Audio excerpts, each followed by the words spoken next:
number 6, the shortstop tonight, Walla.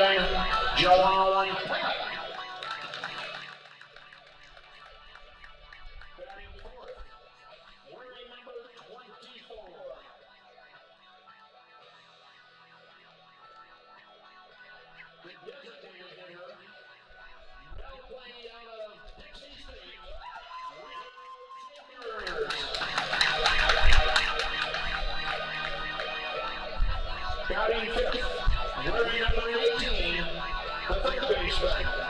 Now from the University of Texas at San Antonio, Rudy Darcy.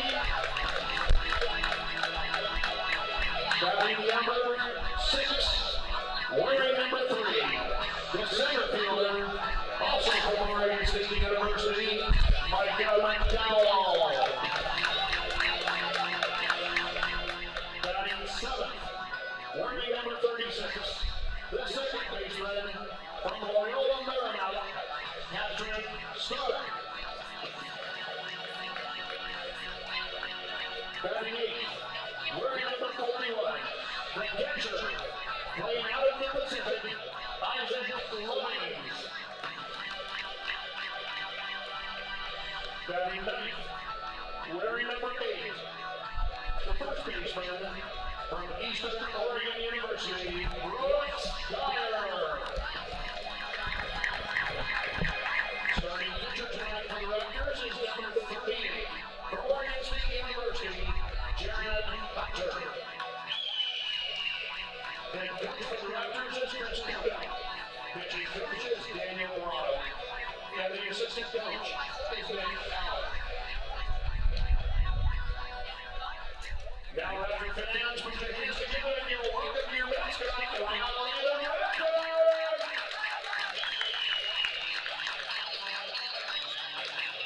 Also, please welcome our reporter for tonight's game for the Raptors, Liam Ryan. Meeting tonight's umpires as assigned by the West Coast League. Behind home plate is Jim Courtney. The base umpire, Tim Heidel.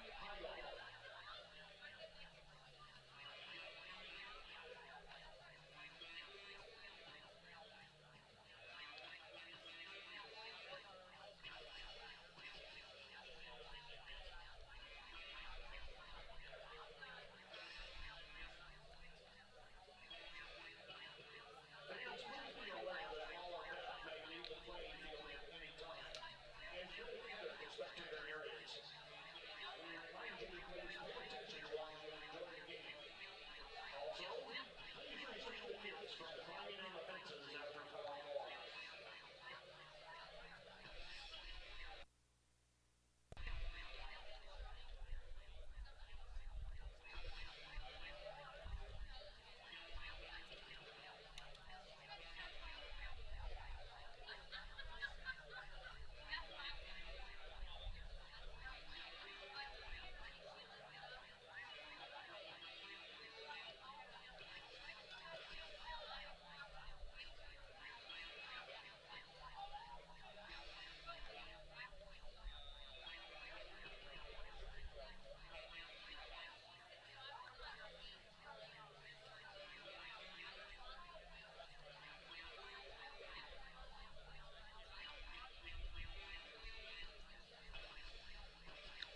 Ladies and gentlemen, we have a ceremonial catch tonight. Representing Tejana Dealerships, please welcome Logan Turner.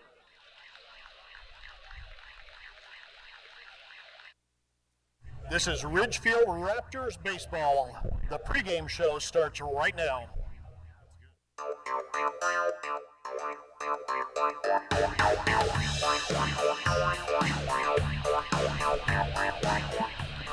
Well, hi everybody, and welcome back to the Ridgefield Outdoor Recreation Complex. It is the beginning of a new series for the Ridgefield Raptors tonight as we head down the home stretch of the 2021 West Coast League season. The final 12 games of the regular season are yet to come, and this final quarter of the season starts tonight. It's the Walla Sweeps coming to town, the first time that these two teams have played against each other this year.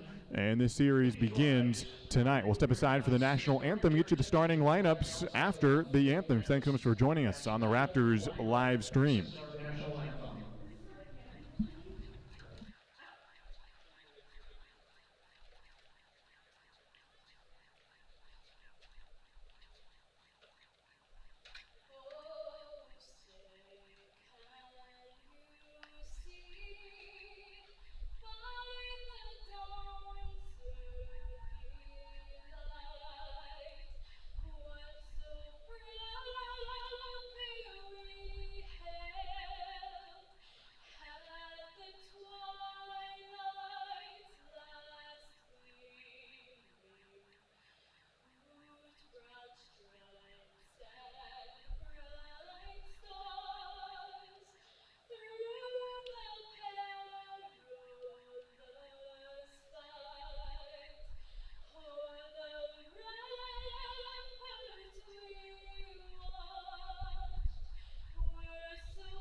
Well, thanks so much for joining us on the Raptors live stream. It is the Ridgefield Raptors hosting the Walla Suites. First meeting between these two teams on the summer. Ridgefield coming in at 20-16 on the year. The second half record is 7-5. Ridgefield just outside the playoff contention right now, a game back of the Portland Pickles.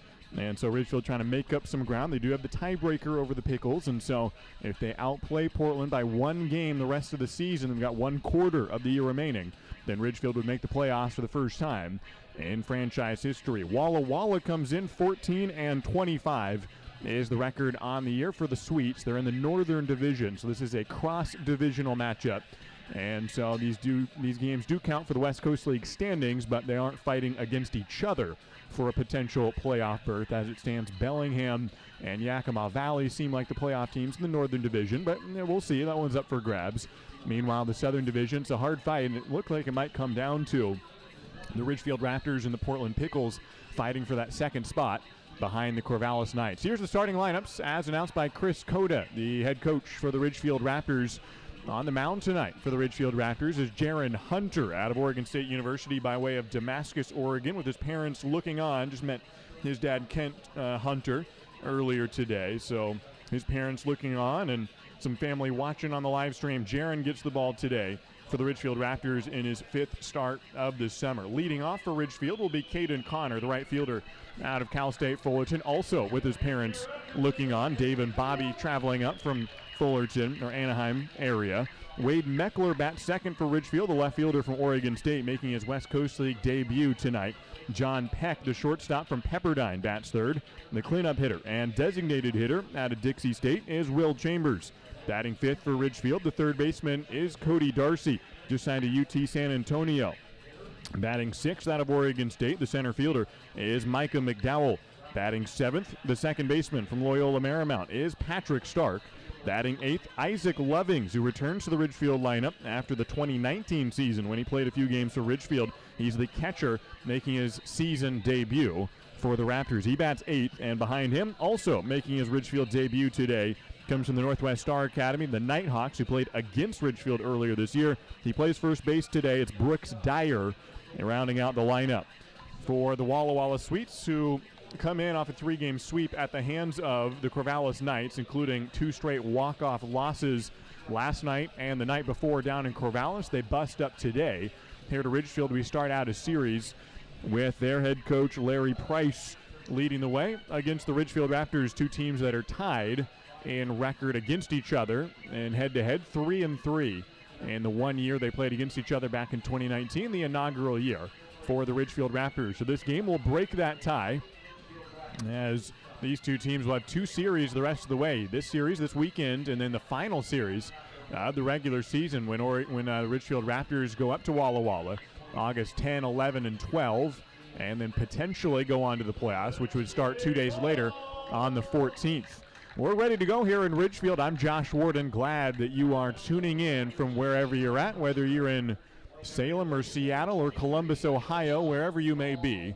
Glad that you're tuning in for a series opener. The Ridgefield Raptors in the home red uniforms, bookended by the white caps, white pants, against the Walla Walla Sweets in the gray uniforms today as the leadoff hitter. It's an Oregon State matchup to start out this ball game. Paul Myro, the shortstop out of OSU, takes a first pitch, a breaking ball at 6:36 p.m., and we are underway from the Rourke. A ball misses high from Jaron Hunter, who's also from Oregon State. 2 different hometowns and not from nearby. Jaron, who's from Damascus, Oregon, throws a 1-0 slider that runs on the outside corner for strike 1. A 1-ball, 1-strike count to Paul Myro, who's from Caden Grenier territory. He was born in Henderson, Nevada. Grenier, the first-round pick out of Oregon State in 2018. 1-1 pitch to Paul Myro is outside for ball 2. Grew up in Las Vegas from Palo Verde High School. He's the starting shortstop today for the Walla Walla Sweets. He bats .255 on the summer. 2 balls and 1 strike from Jaron Hunter. And the righty out of the windup gets a swing and a miss from his Oregon State teammate. It's a 2-2 count from Jaron Hunter. Made a handful of appearances this year for Oregon State. Meanwhile, Paul Myro did not play for the Beavers this spring. So 2 guys hoping to crack the lineup a bit more in the upcoming seasons. 2-2 pitch from Hunter is swung on and missed.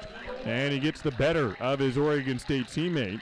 A leadoff strikeout of Paul Myro, and Jaron Hunter's got the first out of this ball game, 1 away in the top of the first inning. It's Chris Conniff next up out of Norco, California, St. John's University, against Jaron Hunter. Getting his 5th start of the year. He's gone 25 innings, 19 strikeouts now, including that one, to a 5-walk performance on the year. 19 Ks, 5 walks, allowed 25 hits. A 2.16 ERA for Jaron Hunter. With 1 out, the first pitch to Chris Conniff is outside for ball 1. Jaron, who throws a fastball a lot on the outside corner to lefties, goes fastball, slider, change typically. Has a 1-0 count on Chris Conniff, and the next pitch is grounded towards second. Patrick Stark running towards the hole, throwing a bit high, fielded by Caden Connor, or safe on the play. The first baseman for Ridgefield, Brooks Dyer, jumped up and was taken off the bag by Patrick Stark, who's getting his first West Coast League start at second base. He's mostly played third base and throws high to Brooks Dyer, who's making his debut for Ridgefield. It goes down as an error on the second baseman, and Chris Conniff is aboard. Tough play for Patrick Stark, running away from first base and had time to make the throw, but took Brooks Dyer off the bag. And now with 1 out, there's a runner on first for the Walla Walla Sweets. Colin Wetterow is the batter, the first baseman, who swings at the first offering and bloops it into center field. Coming in is Micah McDowell. It's going to land in front of Wade Meckler and go down as a single off the bat of Colin Wetterow. Hard to see in the sky, and just landed in no man's land, and none of the players short, left, or center field could get there, and it landed right in front of Wade Meckler for a 1-out base hit for Colin Wetterow, who snaps a streak. His last 5 games, he had gone 0 for 4 in each game, and now he gets a first pitch, 1-out single in his first at-bat, and there's 2 runners on for the Walla Walla Sweets with just 1 out.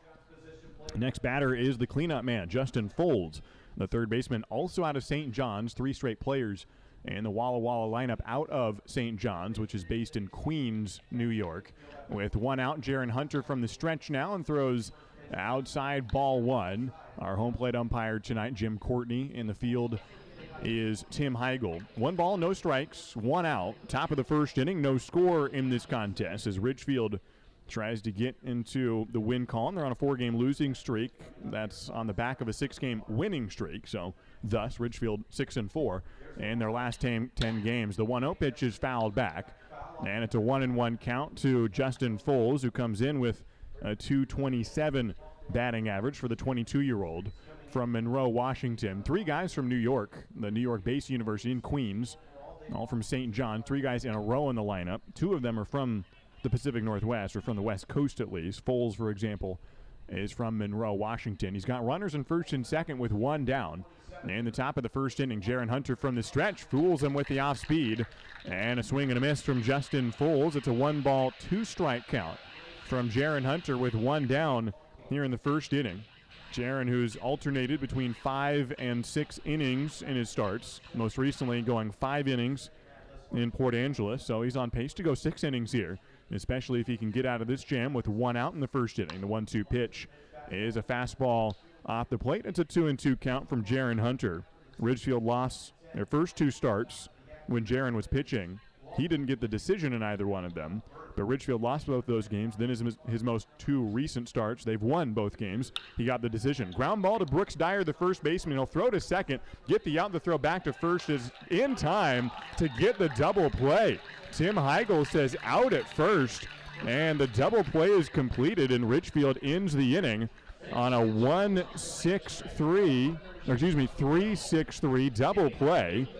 And the first base coach for Walla, Tyler Roper, was surprised, and I wasn't expecting out on the play either, but it goes down as a twin killing, and the inning is over. An error made, but they wipe it out, and Ridgefield ends up putting up a scoreless first inning. Jaron Hunter threw 1, and now the Raptors will come to the plate to face Walla starting pitcher Calvin Kirchhoff. We'll see the bottom of the first after this in a scoreless ball game from Ridgefield on the Raptors live stream. Warmer weather is here, and what better way to enjoy a summer day than with a trip to the ballpark to watch exciting Ridgefield Raptors baseball. Don't miss the action on the diamond as the Ridgefield Raptors battle other Western League rivals for the championship. This safe outdoor event is a perfect outing for you and your friends. Peace Health is a proud sponsor of the Ridgefield Raptors, with a team of medical experts on deck to provide your family the care you need. Treat your family to an exciting night at the ballpark and make it part of your healthy, active summer. Peace Health and Ridgefield Raptors baseball, a great double play. The Ridgefield Raptors are thrilled to reunite with fans and enjoy summer baseball again. Join us for America's favorite pastime. The Raptors are following state guidelines for spectator events and ask for your patience as we prepare for exciting West Coast League play. Please be courteous to our staff, fans, and players as we celebrate the return of your Ridgefield Raptors this summer. Let's make it a great season at the Rourke. Get your tickets now at ridgefieldraptors.com. Go Raptors!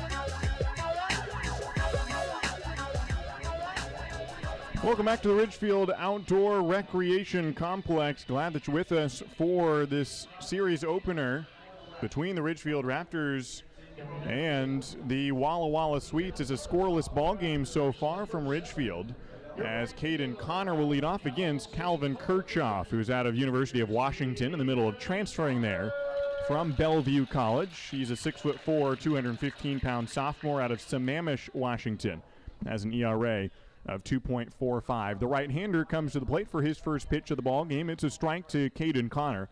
A scoreless top of the first inning for Jaron Hunter.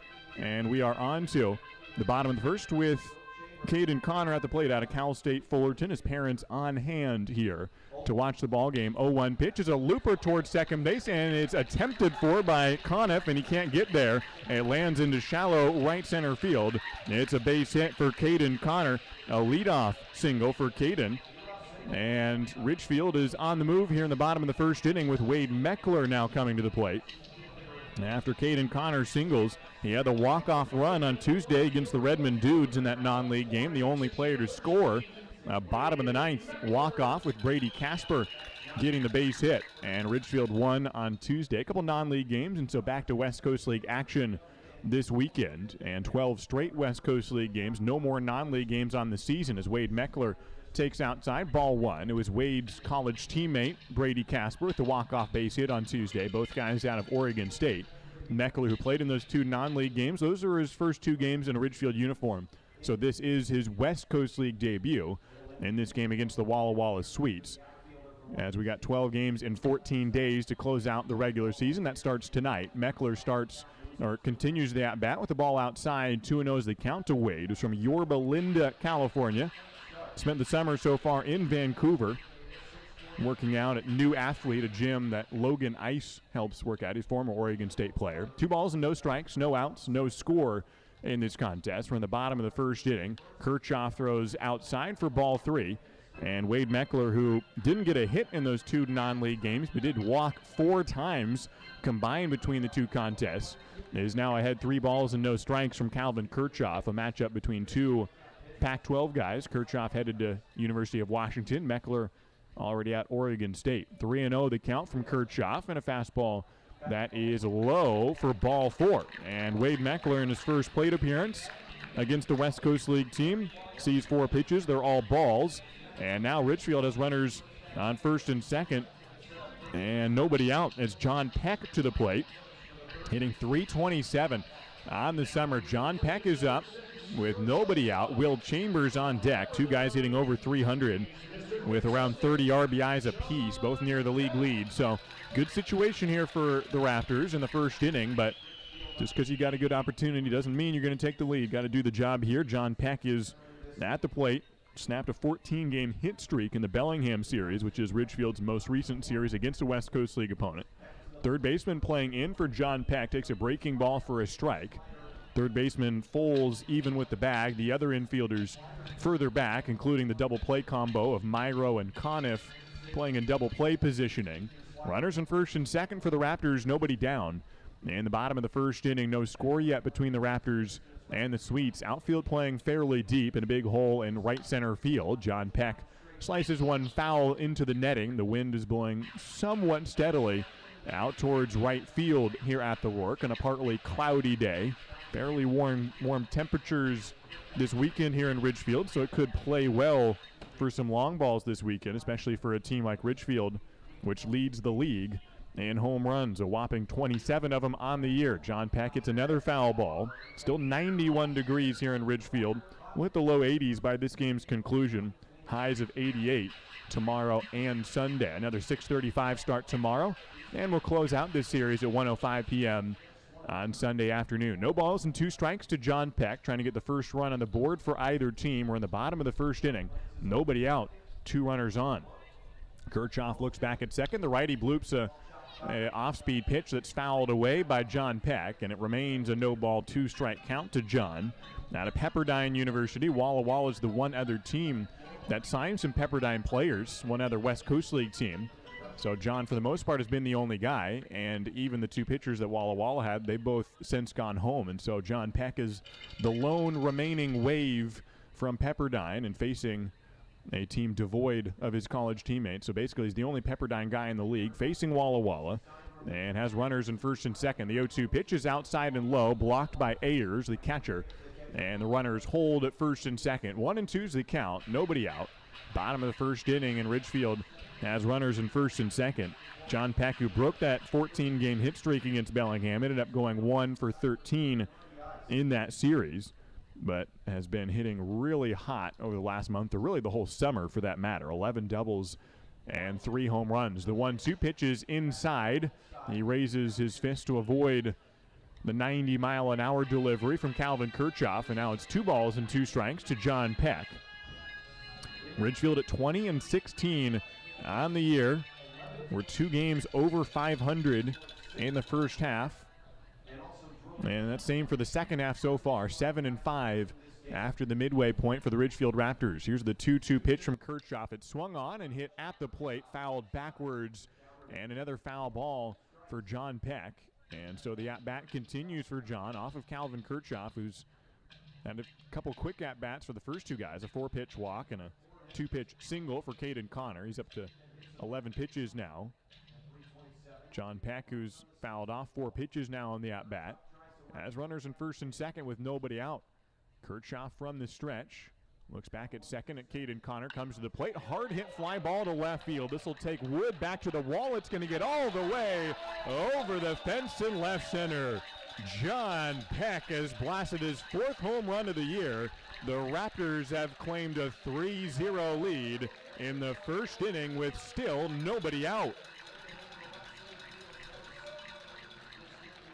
John Peck can hit it anywhere, and I mean anywhere, off anybody in any park, any day of the week.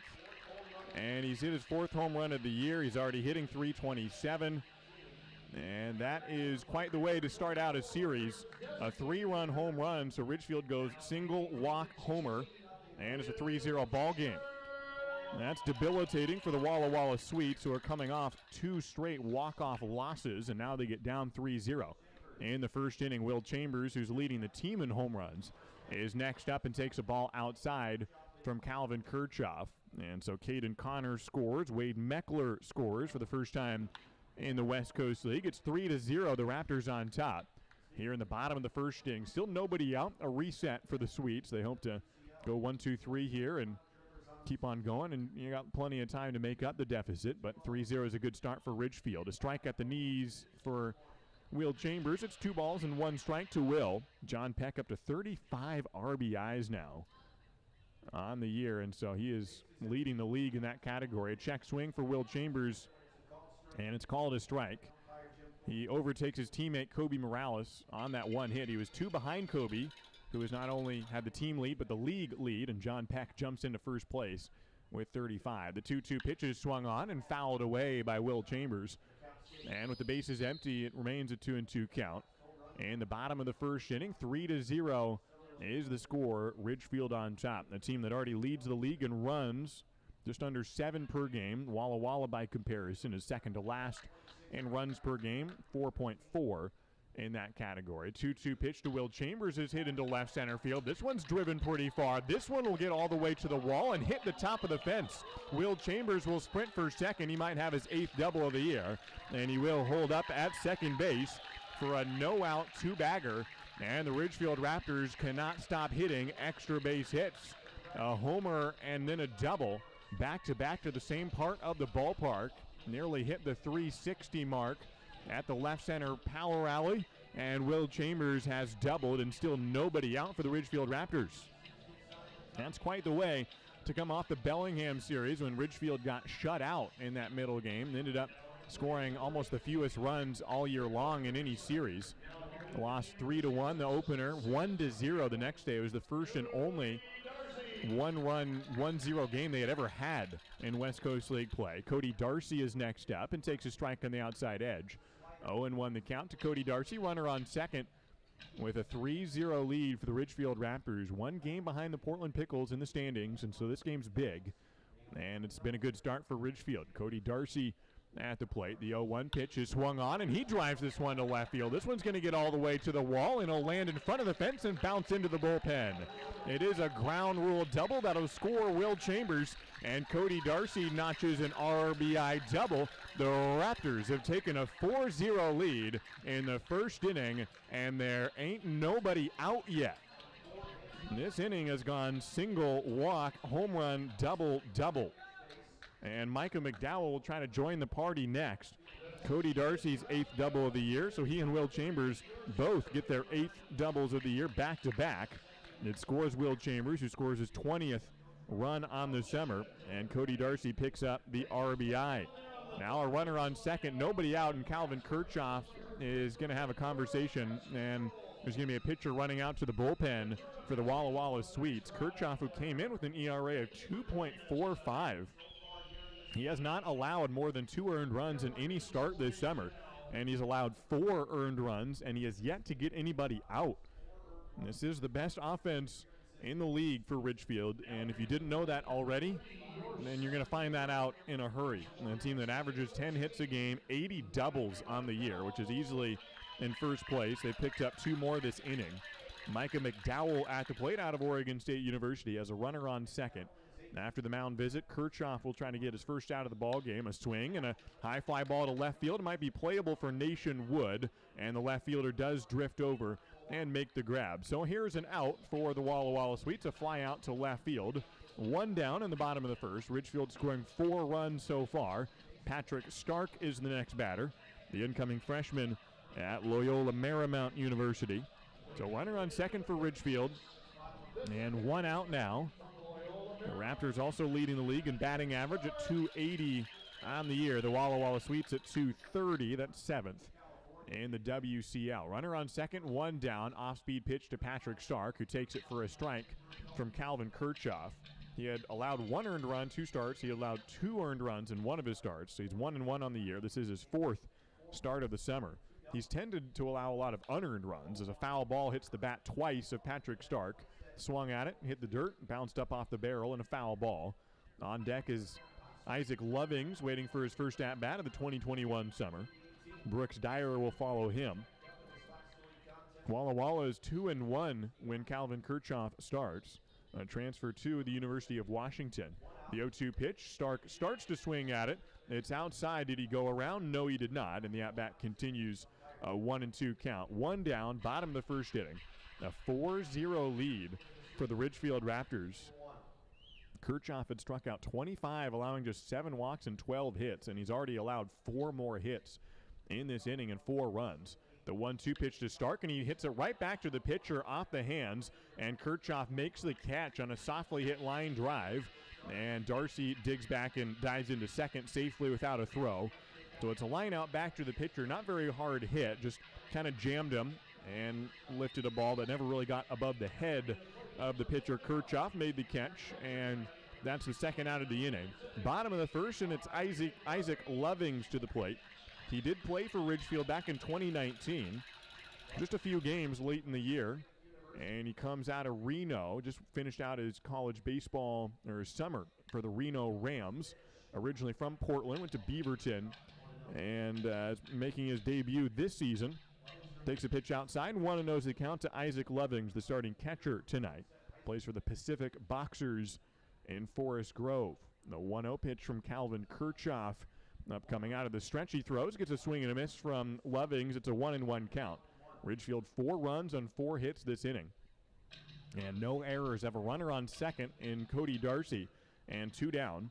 So after the first 5 batters all reached, then a mound visit, and Kirchhoff has gotten the next 2 guys out. A 1-1 count from Calvin Kirchhoff, and a 76-mile-an-hour offer is ripped into center field. Cody Darcy's going to be waved around. The throw from the center fielder is offline, and Cody Darcy scores standing up. After getting 2 straight outs, the Ridgefield Raptors were not done yet. Isaac Lovings, in his debut this season for the Ridgefield Raptors, rips a hit up the middle, and it's an RBI single for Isaac Lovings. Good debut for the catcher. And he gets an RBI, his first hit against Walla Walla. He did play 1 game against the Sweets back in 2019. He went 0 for 5. And this game has started better. He's 1 for 1. It scores Cody Darcy from second. The Raptors lead 5-0.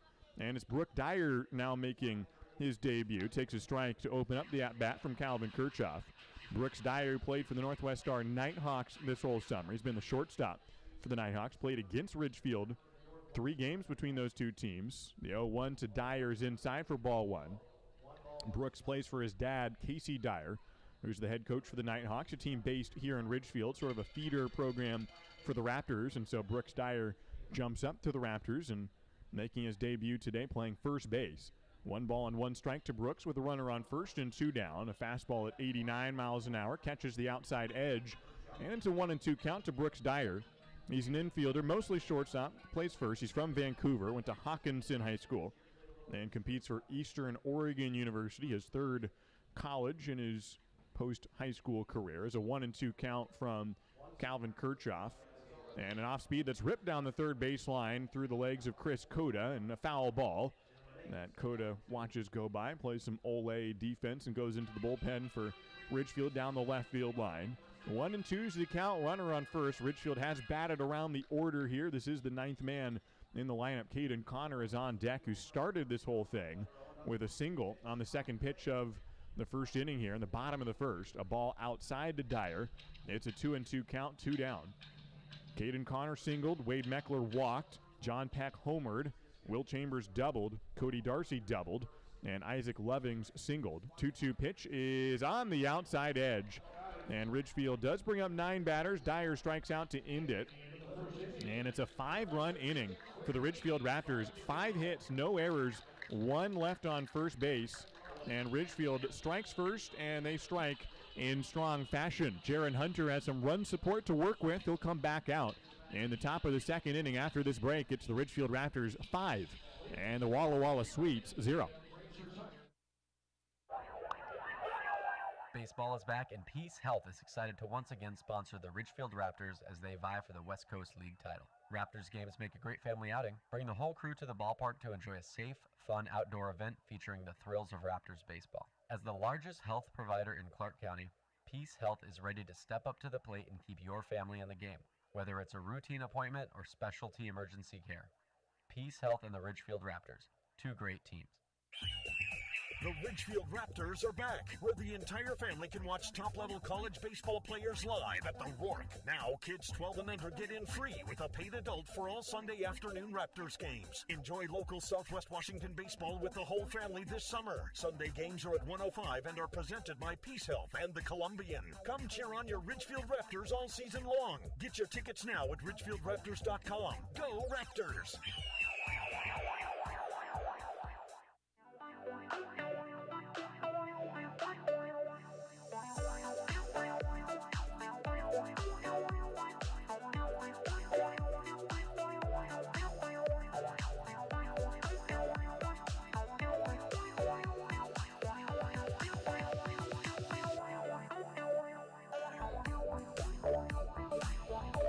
Well, you can't really start off a series in any better fashion here at the Ridgefield Outdoor Recreation Complex. It's the Raptors throwing a scoreless top of the first inning and then putting up 5 runs in the bottom of the first. That is still a couple runs shy of the highest scoring inning in Ridgefield history. Ridgefield put up 9 runs in 1 inning back in 2019. This is actually a matchup between Walla and Ridgefield, in which Ridgefield's highest scoring ball game in team history was against Walla. This is the first game here in 2021 between these two teams. It's a 5-0 lead for the Ridgefield Raptors after 1 inning. The Raptors did play Walla in 2 series back in 2019. That included a 17-3 win for the Ridgefield Raptors on August 5th of 2019, which is not only the highest scoring game in Ridgefield history, it's also the biggest margin of victory in any Ridgefield game. As Jaron Hunter starts out the second inning with a called strike on Seth Ryberg, who comes out of Point Loma Nazarene.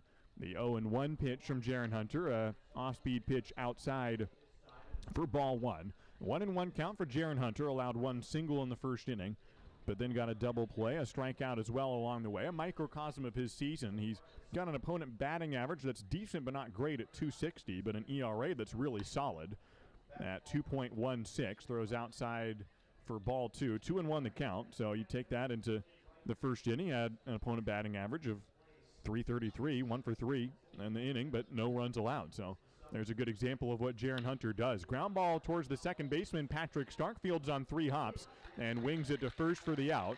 Leadoff ground out, 4-3 on the play.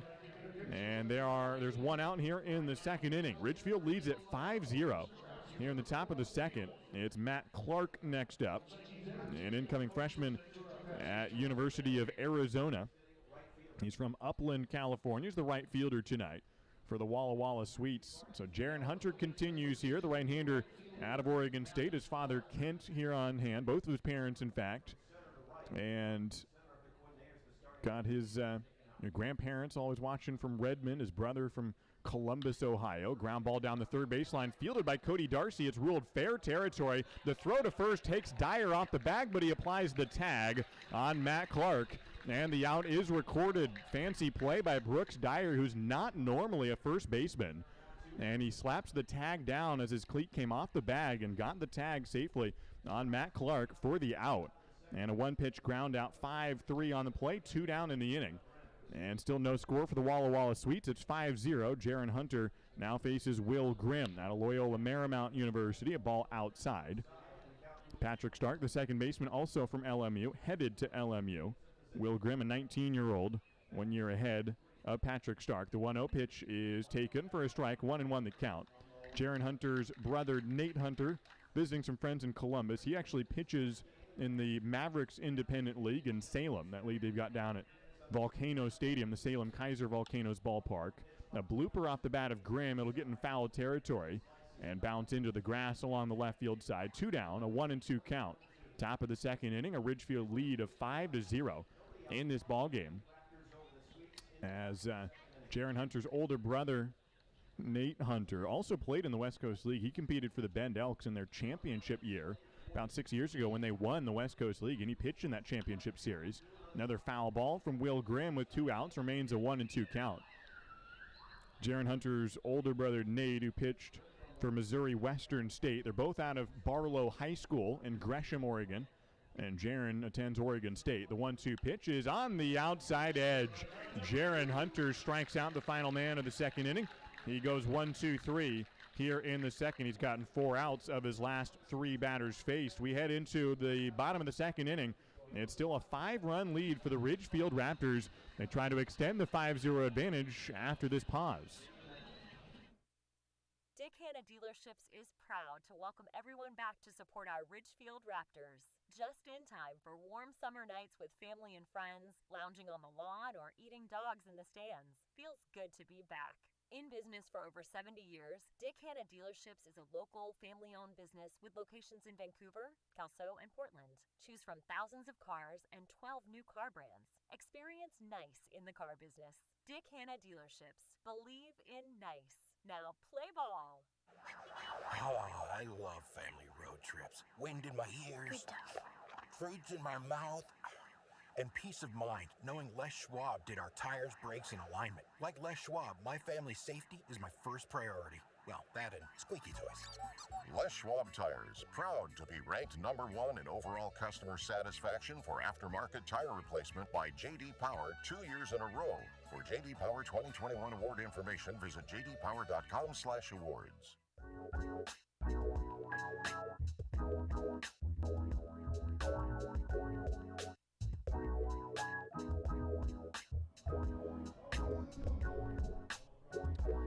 Well, the Ridgefield Raptors have poured a little salt in the wound of the Walla Sweets. It's a 5-0 ball game, Ridgefield on top, and kind of adding insult to injury. Not Ridgefield's fault. You come in, you play as well as you can, and Ridgefield has done that. But Walla coming off a sweep by the Corvallis Knights 2 games in a row coming into this contest where they've lost in walk-off fashion, including a game last night where they led in the bottom of the 9th inning by a run. And Corvallis not only scored the tying run, they scored the winning run. So 2 straight walk-off wins for the Ridgefield Raptors, or for the 2 straight walk-off losses, for the Walla Sweets. Coming into tonight, they're on a 5-game losing streak.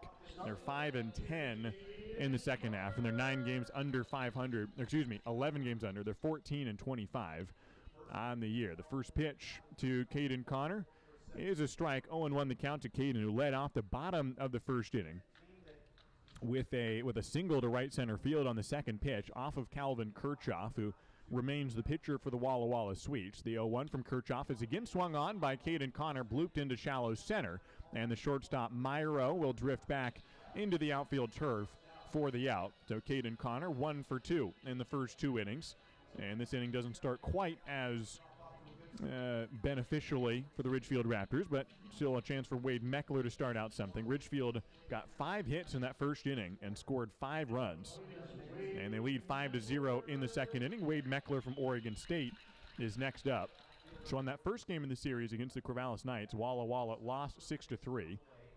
A relatively no drama in that game relative to what was going to happen the next 2 nights, as Calvin Kirchhoff throws a strike. 0-1 the count to Wade Meckler, who's the left fielder today. The 0-1 pitch to Wade is swung on and barreled up to center field, and it tails into right center. Gets in for a base hit for Wade Meckler, who gets his first hit as a Ridgefield Raptor. It's in his first official AB. He had a walk in the first inning, and now he's 1 for 1 in his Raptors career.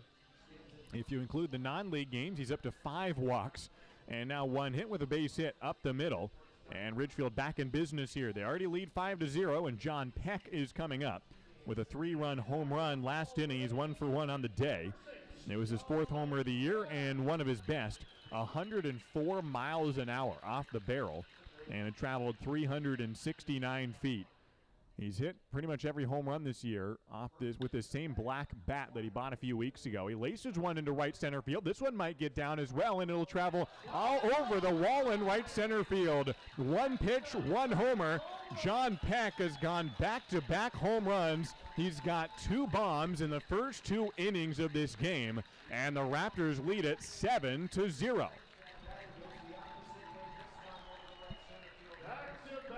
John Peck pulled one to left field in his first at-bat. He goes oppo to right center, 360 feet to the right center alley.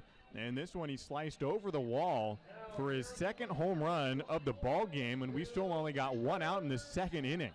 It's Will Chambers next up, who's leading the team in home runs, but that lead might be in jeopardy before too long. John Peck was at 3 home runs to start this ball game. He's up to 5, which is still 2 behind Will Chambers. First pitch is a strike to Will. Now takes a big cut and misses the fastball from Kirchhoff. 0-2 the count. Kirchhoff gave up 5 runs in the first, 2 runs in the second, including a pair of home runs to John Peck. 0-2 is the count to Will Chambers with 1 down. It's outside for ball 1. So a 3-run home run and a 2-run home run. No player in Ridgefield history has ever had 3 home runs in one game. They have had 2, and that includes Will Chambers, who had a 2-home run game earlier this year. And a ball inside, 2-2 is the count to Will Chambers, 1 out. John Peck has also had a 2-home run game, so he and Chambers are the only ones. A ball, and it's 3-2 is the count.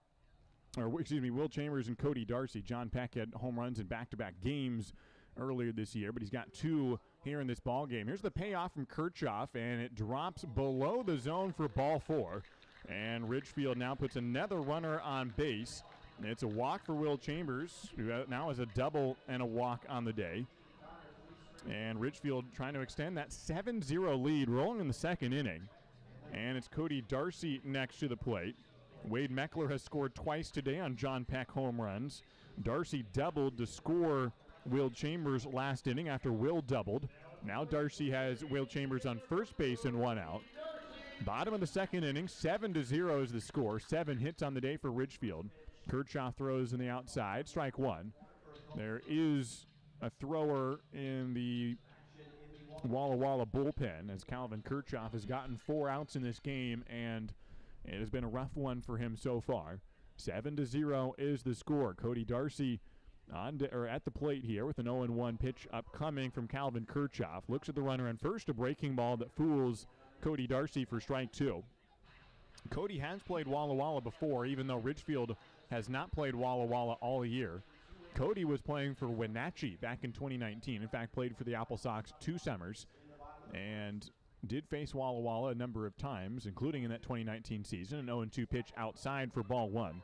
The last time Cody Darcy played Walla, it was July 26th, 2019. Think of how different your life was back then in 2019. He had 2 RBIs in that game, including a 2 RBI single for the go-ahead runs in the 8th inning, as they won that game by 2 over the Walla Sweets back when Cody Darcy was donning a Wenatchee Apple Sox uniform. The 1-2 pitch is outside for ball 2. Interestingly enough, the guy batting behind Cody Darcy in the order that day for the Wenatchee Apple Sox, a guy by the name of Brett Gillis, who's the brother of Brock Gillis, who plays for the Ridgefield Raptors. How about that? Connections all the way around in the West Coast League. Cody Darcy has a 2-2 count from Kirchhoff, off speed that he swings over for strike 3. It's the 2nd out of the inning. Runner on first for Ridgefield, as Micah McDowell is next up. He's 0 for 1 in the day, and has a runner on first and 2 down in the 2nd inning. Ridgefield ahead 7-0 in this contest over the Walla Sweets. We're in the 2nd inning, and Micah McDowell at the plate.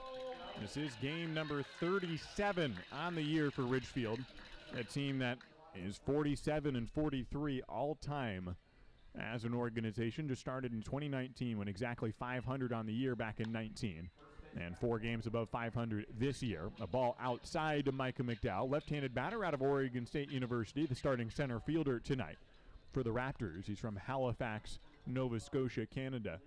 1 ball and no strikes to Micah McDowell, and the pitch is ripped through the hole into right field, and Micah McDowell has his first hit of the day. Will Chambers will stop at second base. It's a 2-out single for Micah McDowell. He's 1 for 2 on the evening, and Patrick Stark is next up to try to extend this second inning in what has already been a productive second. A 2-run home run for John Peck, his second homer of the day. And Patrick Stark is next up, the second baseman who lined out back to the pitcher last inning. In his last 2 starts, he's 3 for 7 with a double and 3 runs scored for Patrick Stark. And now he's got runners in first and second. He does not have an RBI against a West Coast League opponent. He's got a runner on second base here, in fact 2 runners on, and takes a ball outside from Calvin Kirchhoff, who continues to have a reliever throwing behind him out in the bullpen in right field. But Walla, which has lost a number of pitchers recently, doesn't want to take their starter out in the second inning. He'll keep going if he can. 1-0 pitch is in for a strike to Patrick Stark. 1-1 the count to the incoming freshman at Loyola Marymount. On the summer for the Raptors, he has a batting average of .265. 2 down here in the second inning. Kirchhoff from the stretch. The right-hander throws outside for ball 2. 2-1 the count to Patrick Stark. Some other records for Ridgefield. John Peck actually is tied for first in Ridgefield history with 4 hits in a single ball game. And he's tied the single game record with 2 home runs. The all-time high in RBIs is 5. He's tied that in the second inning of this ball game. 2-1 pitch is swung on and missed by Patrick Stark. It's a 2-2 count. John Peck already held that record with 5 RBIs in 1 game, tied with Caden Connor and Grant Heiser. It had been done 3 times in franchise history, all 3 this year. And John Peck has done that for a 4th time, 4th guy in the year. And all 5 RBIs coming on home runs in the first 2 innings. Ground ball towards first base. It's blocked by Wetterow, and he's able to snag it, run it to first base for the force out, and the inning is over. Ridgefield strands runners on first and second, but does score 2 more runs in the inning, both on a home run by John Peck. It is a 3 more hits in the inning, and Ridgefield goes up 7-0 after 2 innings. We're on to the 3rd after this break. Stay with us for more Raptors baseball from Ridgefield.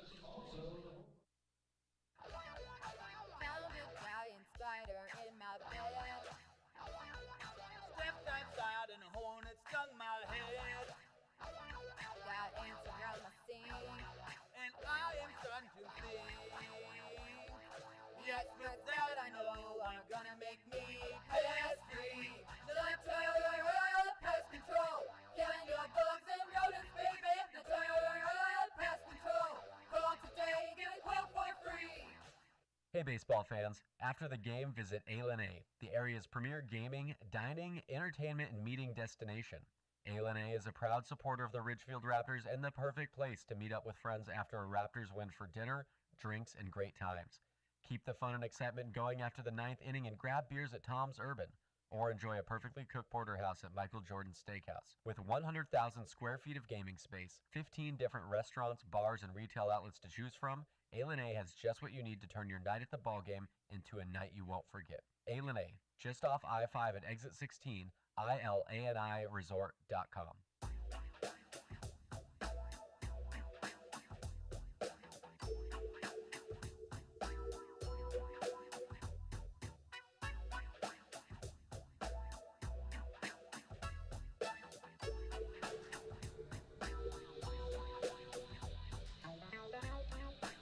And it's 7-0. The Ridgefield Raptors on top by a touchdown as we head to the 3rd inning, and Jaron Hunter is back to the mound for the Ridgefield Raptors. Speaking of touchdowns, the former 3-year starting quarterback for Barlow High School, and could have been a college quarterback if he wanted to, but headed on to Oregon State to be a baseball player, and pitches for OSU, a rising sophomore for the Beavers, and has 7 runs of support here from his Raptors hitters. The first pitch of the 3rd inning is a called strike on Quentin Ayers, the catcher from Northwest Nazarene. And it's a 7-0 lead for the Ridgefield Raptors. Jaron Hunter gets a foul ball from the bat of Quentin Ayers from Spokane, Washington, the 19-year-old, playing for Walla Walla. Ridgefield scoring 5 runs in the first, 2 runs in the second. A 7-0 ball game on 8 hits. And a big lead for Ridgefield And not to get ahead of myself, but Ridgefield does have the franchise record in a single game for runs scored in a single game. That was against Walla Walla in 2019, 17 runs scored. So they still got 10 runs to go before they get to that mark. So I won't get ahead of myself. But 7 runs is pretty solid for 9 innings, let alone 2. And a foul ball down the third baseline from Quentin Ayers, and it's an 0-2 count still to Quentin, who's hitting .205 on the summer. Leading off the top of the third inning here from Jaron Hunter, the 0-2 pitch is outside for ball 1 on parent night here in Ridgefield. Not an official promotion, but just coincidentally, there's a handful of players that all have their parents here in town that aren't normally in the area. The 1-2 pitch from Jaron Hunter is grounded foul, and it remains 1-2 the count with nobody down here in the third inning. 7-0 lead for the Raptors. Jaron had his parents here, which is not all that unusual. He lives with his family in Gresham, or Damascus, Oregon. But you've got a couple other players who had their parents fly in. The 1-2 pitch is just off the plate for ball 2. Caden Connor's parents, Dave and Bobby, traveled up from Southern California, from Orange County, while Andrew Trotman, the relief pitcher, his parents came in from Fairbanks, Alaska. Tim and Lorinda are on hand here for the whole series. The ball inside from Jaron Hunter. It's 3-2 the count with nobody out, just starting the third inning. The payoff pitch coming up from Jaron Hunter into the windup, and the righty deals inside, and it is no swing on the play. It does stay off the plate, and Quentin Ayers draws the first walk that Jaron Hunter has thrown today. And the leadoff man aboard for the first time for the Walla Walla Sweets. It's Nation Wood coming up next. Wood is out of Cal Poly San Luis Obispo. Had a home run yesterday, one of 4 that the Walla Walla Sweets had last night in a loss. Went up 5-0 and lost in a walk-off to the Corvallis Knights. A strike from Jaron Hunter. 0-1's the count, nobody out. Runner on first. A 7-0 lead for the Ridgefield Raptors in the top of the third inning, as the Walla Walla Sweets had a walk-off loss the day before and then walked off loss yesterday as well. The 0-1 pitch from Jaron Hunter is on the outside edge for strike 2. So a 6-3 loss for Walla Walla Tuesday. Then they scored the tying run on Wednesday in the top of the 9th inning. So it looks like they were going to push it into extras. The Corvallis then with 2 outs, nobody on, bottom of the 9th, tie score. Okay, 1 more out, you go to extra innings. And then the next guy, Tyson Corio, hit a home run. Solo shot to win it in the bottom of the 9th. A ball low from Jaron Hunter. It's 1-2. So that was a series-winning home run. Won the first 2 games. They come back for the series finale yesterday. And Walla Walla was up 5-4 in the bottom of the 9th inning. And Corvallis scored the tying run, and then on a wild pitch scored the winning run in walk-off fashion and swept the Walla Walla Sweets and put them in a 5-game losing streak. Both scores 6-5 and both walk-offs. The final score from Corvallis. The ball misses from Jaron Hunter. It's a 2-2 count to Nation Wood, the left fielder today out of Kirkland, Washington. 2-2 pitches above the belt for ball 3 from Jaron Hunter. Runner on first, nobody out. Top of the third inning. Ridgefield, meanwhile, also on a bit of a slide, a 4-game losing streak for the Raptors. They finished out that road trip last week at 2-4. Then had some non-league games this week, which they split for their final 2 non-league games. Now back to West Coast League action, but they lead 7-0. Runners going on the payoff, and now he bluffs. It's a swing and a miss, a strikeout. The runner not going, so just a simple strikeout swinging of Nation Wood. Quentin Ayers was bluffing, then held and went back to first, and Nation Wood unable to make contact. Swing and a miss, and it's the 3rd strikeout of the day for Jaron Hunter. He's up to 21 punch-outs on the season. It's Paul Myro, who is victim number 19 of those 21. His college teammate at Oregon State. They both spent 1 year there down in Corvallis. With 1 out, Paul Myro swings and tips one into the glove of Isaac Lovings for strike 1. Paul Myro, who struck out swinging in the first inning, as 1 out, 1 on, 0-1 the count, a 7-0 lead for the Ridgefield Raptors. Jaron Hunter from the stretch. And the 20-year-old will throw over to first, and getting back safely is Quentin Ayers. Jaron Hunter just turned 20 years old 4 days ago from Damascus, Oregon, getting his 5th start of the year. Usually throws around 70 pitches, a high of just over 80 on the year, topped out at 83. Gets a swing and a miss from Paul Myro. It's got him ahead, 0-2 the count to Paul. Jaron Hunter, who's a big Chargers fan, that is the San Diego Chargers, even though he's from northern part of Oregon. The 0-2 pitch is down in the dirt, and it's ball one, blocked by Lovings. Said he's a Chargers fan because he collected football cards growing up, and one of the first cards he got, and one of the guys he really liked watching, was LaDainian Tomlinson, so became a big Chargers fan. I asked him if he collected baseball cards. He said no, but he's a baseball player, but yet it was football cards. He gets another swing and a miss from Paul Myro, and this is some Beaver on Beaver crime here. Jaron Hunter strikes out Paul Myro twice today, and one Oregon State teammate striking out another. 2 punch-outs on the day, and Jaron Hunter now has 2 outs in the inning. He struck out 2 in a row, and 4 in the ball game. It's Chris Conniff next up, out of Norco, California, and St. John's University. He's the last gasp here in the third inning. Runner on first, a 7-0 lead for the Ridgefield Raptors. With 2 down, he takes outside in the dirt for ball one from Jaron Hunter. Jaron would be 4th in the West Coast League in ERA if he had enough innings to qualify. You got to have 0.8 innings per team game played. Otherwise, you could have a guy who throws 1 inning and no earned runs, and then you'd be at the top. But sort of a high threshold to get on that leaderboard. And whether or not it's all that important, which not all that important, but for what it's worth, to be on the leaderboard in any statistical category for pitching, you got to throw enough innings, which Jaron Hunter is just underneath that threshold. Gets a strike on the 1-0 pitch, so it's an even count. 1 ball and 1 strike with 2 down, and Conniff takes outside for ball 2. Jaron is just close to that threshold. If he goes 5 innings today, he would qualify and have enough innings, in which case he'd be 4th in the West Coast League and might even be better than that. After all, he's not allowed any earned runs yet, or any runs at all. It's a 7-0 lead. The 2-1 pitch, a flailing swing from Chris Conniff, and it's a 2-2 count to the St. John's Red Storm infielder. Chris Conniff, the second baseman, is batting .225 on the year. Yesterday went 2 for 4 with a double against the Corvallis Knights. Big hole to right center field. The 2-2 pitch is low from Jaron Hunter, and it's a full count with 2 outs. Top of the third inning, a 7-0 lead for the Ridgefield Raptors. With Chris Conniff at the plate, Quentin Ayers, the runner at first, who walked to start out this inning, but has seen 2 of his teammates strike out since then.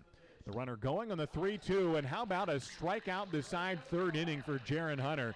A swing and a miss from Chris Conniff, and after allowing a walk, he strikes out 3 in a row, and the fielders can just kind of wait patiently and watch Jaron Hunter go to work. No balls put in play in the third inning. He strikes out 3, all of them swinging, and he's up to 5 punch-outs in the ball game. We head to the bottom of the third inning from Ridgefield. It's the Raptors 7 and the Walla Sweets 0. Every time Taco Bell's nacho fries returned, those Mexican spices were drawing something closer to the surface. And once they taste that warm nacho cheese sauce, they won't stop till there's nothing left. Can the Fry Force save the world and the nacho fries we love?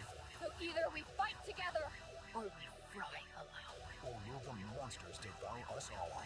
Get your nacho fries today while you can. Now serving at a Taco Bell near you.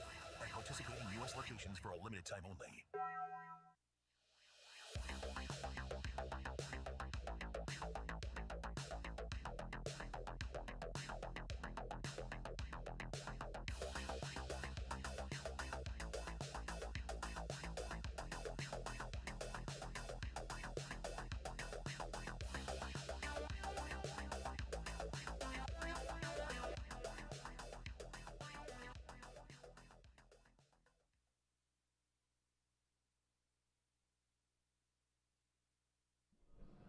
We welcome you back here in the bottom of the third inning from Ridgefield. It's the Ridgefield Raptors leading this contest 7-0 over the Walla Sweets. And a tremendous start for the Ridgefield Raptors here in this ball game after scoring 5 runs in the first and 2 in the second.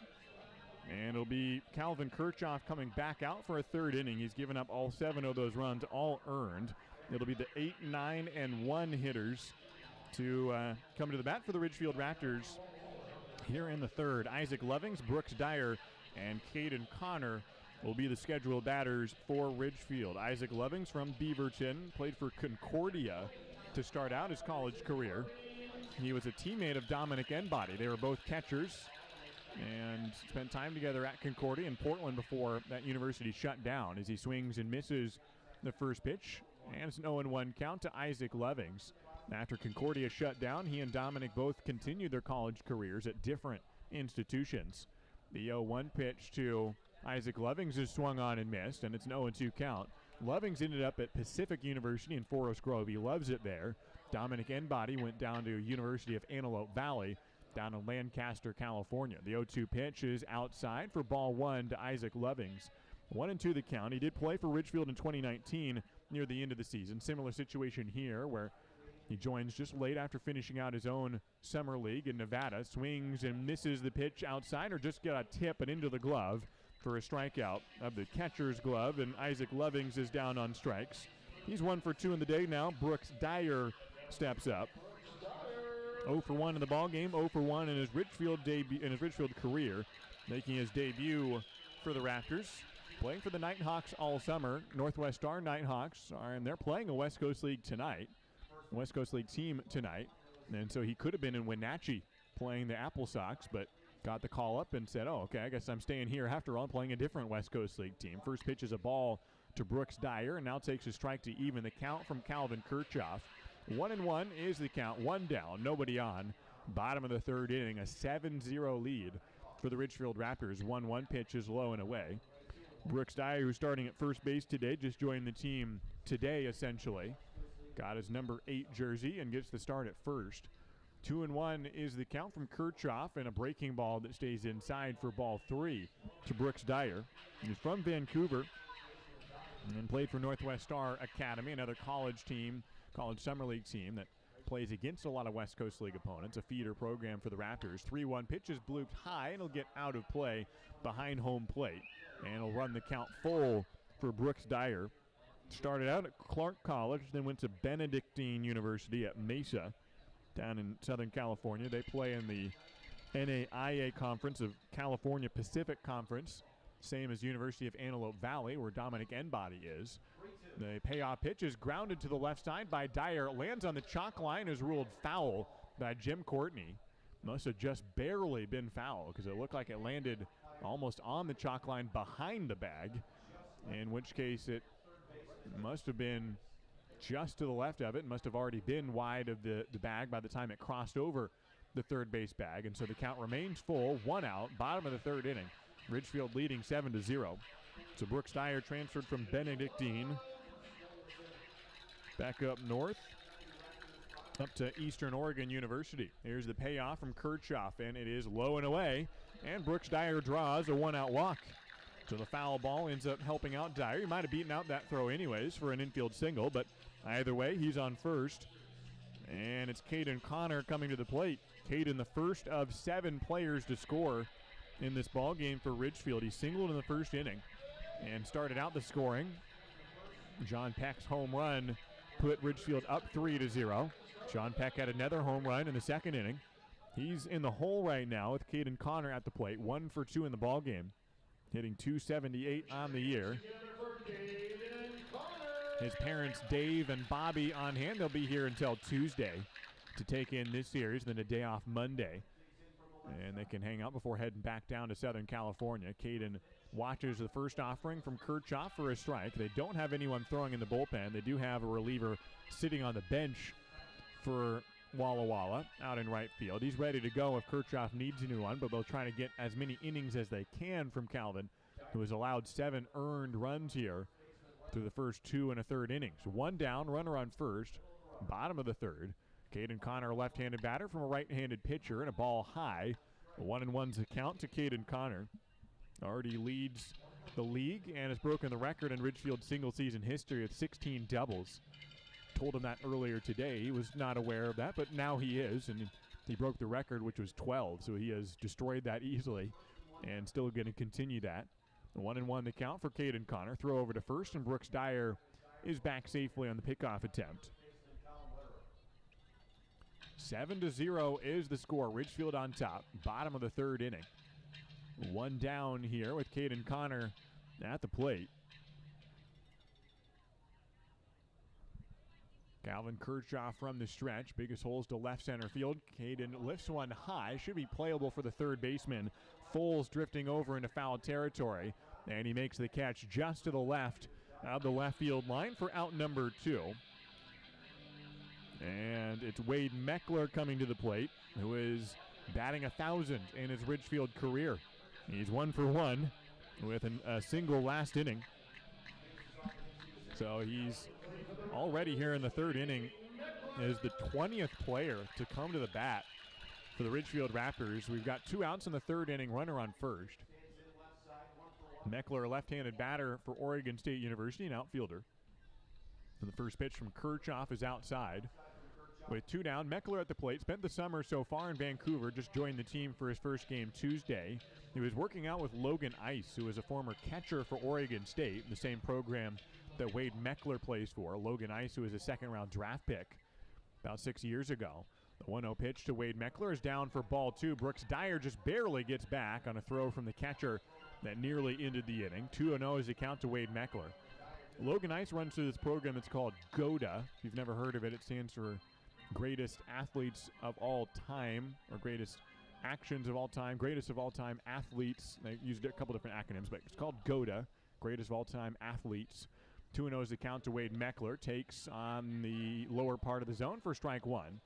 The idea is, it's kind of complicated. You can look it up, but it's basically to kind of change how athletes lift weights and work out and move in order to mimic athletes who don't get hurt. And so working out in different ways, and sometimes the conventional sense. And Wade Meckler swears by it. And he bloops the ball into left field. If it stays fair, it'll get down for a base hit. It goes foul. And it's a 2-2 count still for Wade Meckler, who will need a new bat. He's broken his barrel on the foul ball down the left field line. With 2 outs and a runner on first, Ridgefield already leading 7-0 here in the 3rd inning. So Wade Meckler working out in the GOATA program that Logan Ice does, and he's not the only Ridgefield Raptor who does that. Micah McDowell, also from Oregon State, does the same program. Ben Larson as well is from Gonzaga. So it's not just one college that does it. It's a variety of guys who have bought into this program called GOATA, G-O-A-T-A, GOATA.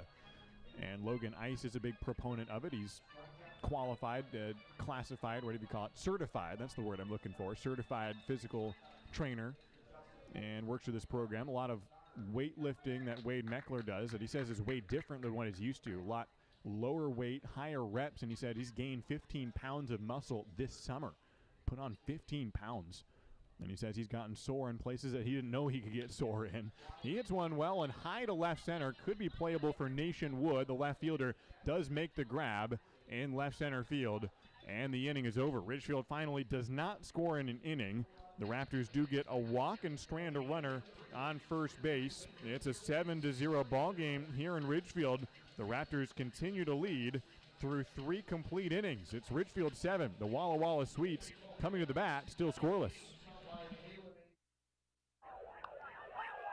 Baseball is back, and Peace Health is excited to once again sponsor the Ridgefield Raptors as they vie for the West Coast League title. Raptors games make a great family outing. Bring the whole crew to the ballpark to enjoy a safe, fun outdoor event featuring the thrills of Raptors baseball. As the largest health provider in Clark County, Peace Health is ready to step up to the plate and keep your family in the game, whether it's a routine appointment or specialty emergency care.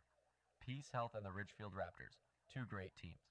C-Tran is your public transit system offering service in Clark County and beyond. Catch local service in Clark County, regional and express service to Portland, and connector service within the city limits of Camas, La Center, and Ridgefield. And if you don't have cash, no problem. C-Tran now accepts digital payments with Hop FastPass. So hit a home run and leave the driving to us. Visit c-tran.com for more information. C-Tran, our community, our promise.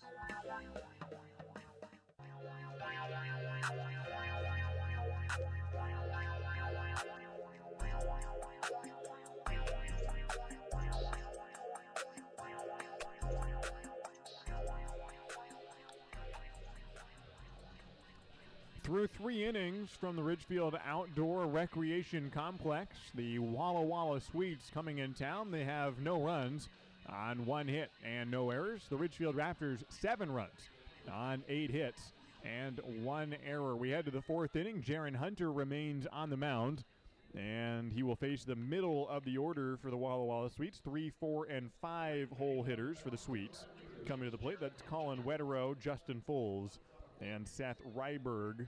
will come up to the plate. Colin Wetterow, first among the starters today with a .280 batting average. He has the one hit on the day for the Walla Walla Sweets. He singled in the first inning and was forced out at second in a double play later that frame. He grounds one up the middle, and John Peck fields behind the bag and fumbles it as he's trying to throw to first. It'll probably go down as a base hit for Colin Wetterow on a first pitch grounder up the middle. And the first man is aboard here for the Walla Walla Sweets to open up the top of the fourth inning. It is ruled an error on John Peck. E6 on the play. Ran hard behind the bag and made a good field, but then bobbled it on the transfer and is issued an error on the play. And so it puts a runner on first base with nobody out. Justin Foles is the batter. A ball high to Justin, who's also from St. John's, just like Colin Wetterow, who just got on base. Wetterow is the only one who's not from the West Coast. He's from Medford, New Jersey. Justin Foles from Monroe, Washington. The 1-0 pitch is on the outside corner for strike one. 1-1's a count with nobody out, runner on first. Top of the fourth inning, Ridgefield ahead 7-0 in this ball game.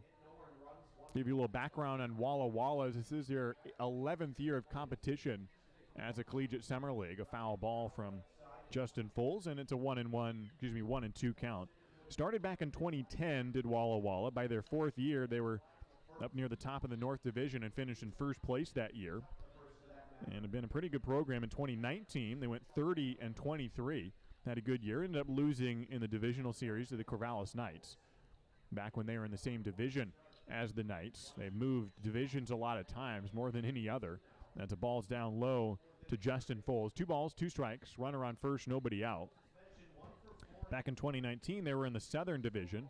After all, we had the Canadian teams in play back in 2019. They're not playing this year. They'll join 2021 with 3 new Canadian teams. So my guess is Walla Walla would move back down to the south with all the Canadian teams joining, but they're in the north this year.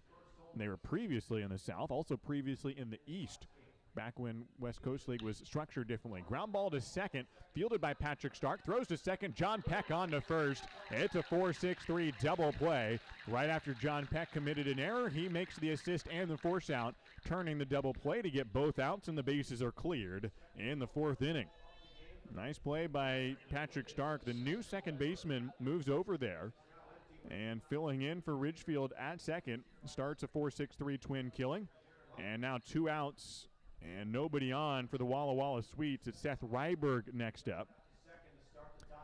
2 down. Jaron Hunter on the mound. Now back to the windup as the top of the fourth inning continues. Breaking ball high for ball 1. He has something in common with Seth Ryberg. They are 1 day apart in terms of age. They both turned 20 years old this week. Seth Ryberg turned 20 5 days ago. Jaron Hunter 4 days ago. So they were born 1 day apart. And now one guy pitching to another. Ground ball hard down the first baseline. Brooks Dyer couldn't grab it. It's into the right field corner. Will go down as a double. It gets under the fence and into the bullpen and is ruled a ground rule double for Seth Ryberg, who's 1 day older, and that 1 day of experience paid off perhaps, and gets the 2-bagger off of Jaron Hunter with 2 outs, and Walla Walla trying to score for the first time today. They do trail 7-0. Seth Ryberg gets the first extra base hit of the day for Walla Walla. It's a 2-out double into the right field corner that got out of play, and Caden Connor holding his hands up, indicating that it should be ruled a ground rule double, which it was. And so runner on second, Matt Clark is the next batter. So Walla Walla, which used to be in the East Division and South and North, is now in the North, opposite Ridgefield. With 2 down, Matt Clark takes a ball low.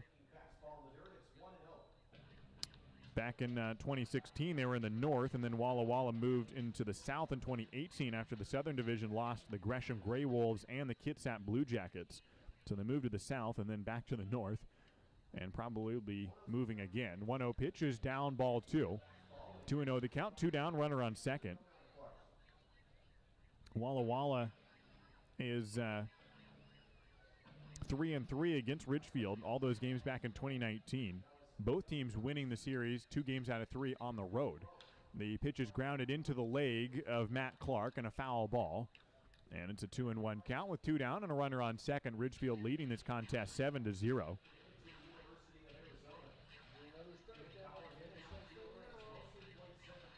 This ball game has started well for Ridgefield. 5 runs in the first, 2 runs in the second for a team that's trying to snap a 4-game losing streak. The Ridgefield Raptors on top. 2 balls and 1 strike from Jaron Hunter. Kicks and throws, and a ground ball again off the foot of Matt Clark. It stays in fair territory, but is ruled a foul ball. Jaron Hunter coming off the mound to field, but ruled foul as he's coming to grab it. 2-2 the count, 2 down. Jaron Hunter's had a fantastic year for the Ridgefield Raptors. Type of guy who you knew could have this type of summer, but hadn't quite really gotten the playing time at Oregon State yet. He was just a true freshman this spring, and so understandably in a good program, getting some innings, but not a ton yet. But hey, he's got 3 more years of eligibility, and he could do some pretty big things at Oregon State, a program he grew up rooting for. He's from Damascus, which is near Gresham. He was actually born in Clackamas, but went to Barlow High School. A ball in front of the catcher Lovings. He can't grab it, and it'll get behind to the backstop and move the runner to third. And so Seth Ryberg 90 feet away from scoring the first run of the ball game for the Walla Sweets. It's a 7-0 lead for the Ridgefield Raptors. It's ruled a wild pitch. And a full count now to Matt Clark, the right fielder, who grounded out in his first at-bat. Now got a full count, runner on third. The payoff pitch is looped into right field. High hit fly ball. Caden Connor sprinting for it. It'll get into foul territory, and he can't grab it into the grass. Nearly made a catch over the fence and ran into the wall along the right field side, and it was perhaps catchable if he got in there in time, but was starting to land right as he was approaching it. And it ends up as a foul ball and remains a 3-ball and 2-strike count for Matt Clark. 2 down, runner on third, 7-0 lead for Ridgefield. But that 7-run margin could be knocked down in a hurry if Walla can put something together, whether this inning or get a run or 2 here and keep on going. But Ridgefield in control right now. Here's the payoff to Matt Clark, and it is outside for ball 4 on the payoff. And now there are runners on the corners for Walla.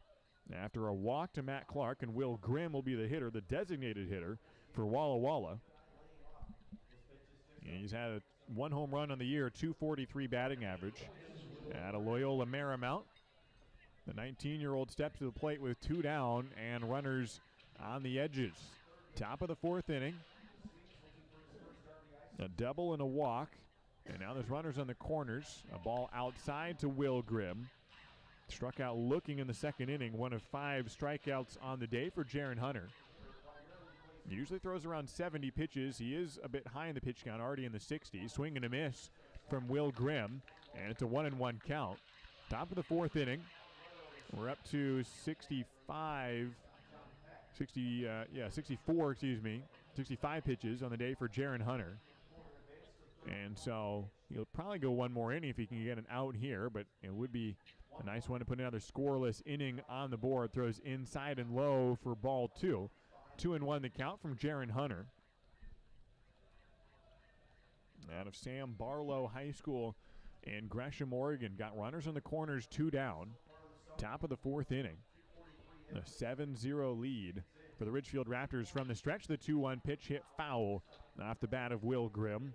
And it's a 2-2 count from Jaron Hunter. He's 2-0 on the year with that 2.16 ERA. And trying to maintain a 0-run ball game so far. Here's the 2-2 pitch. Swung on and missed. The 6th strikeout of the day for Jaron Hunter.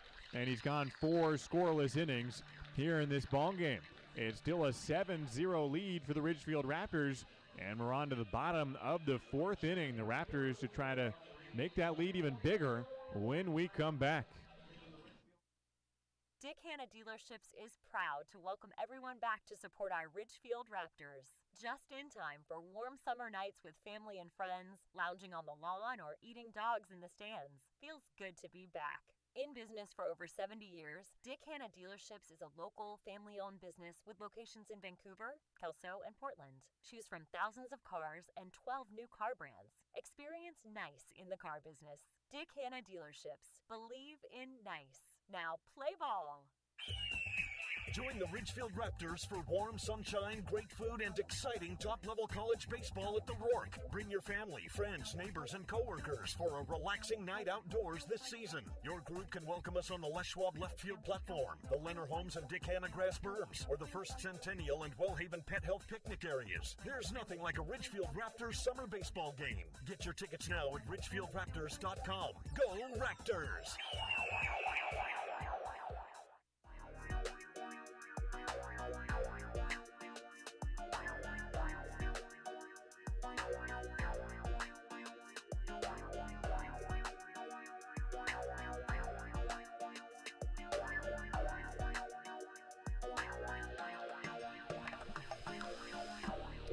Into the bottom of the fourth inning here from Ridgefield. It's the Raptors leading this contest 7-0. Trying to snap a 4-game losing streak and get to 5 games above 500 on the year. New pitcher coming in for the Walla Sweets to try to limit the damage. After Calvin Kirchhoff did end with a scoreless third inning, he does give up 7 runs, all earned, 8 hits through his 3-inning start. It's Noah Cerna coming in out of Missouri Valley College. He's from Peoria, Arizona.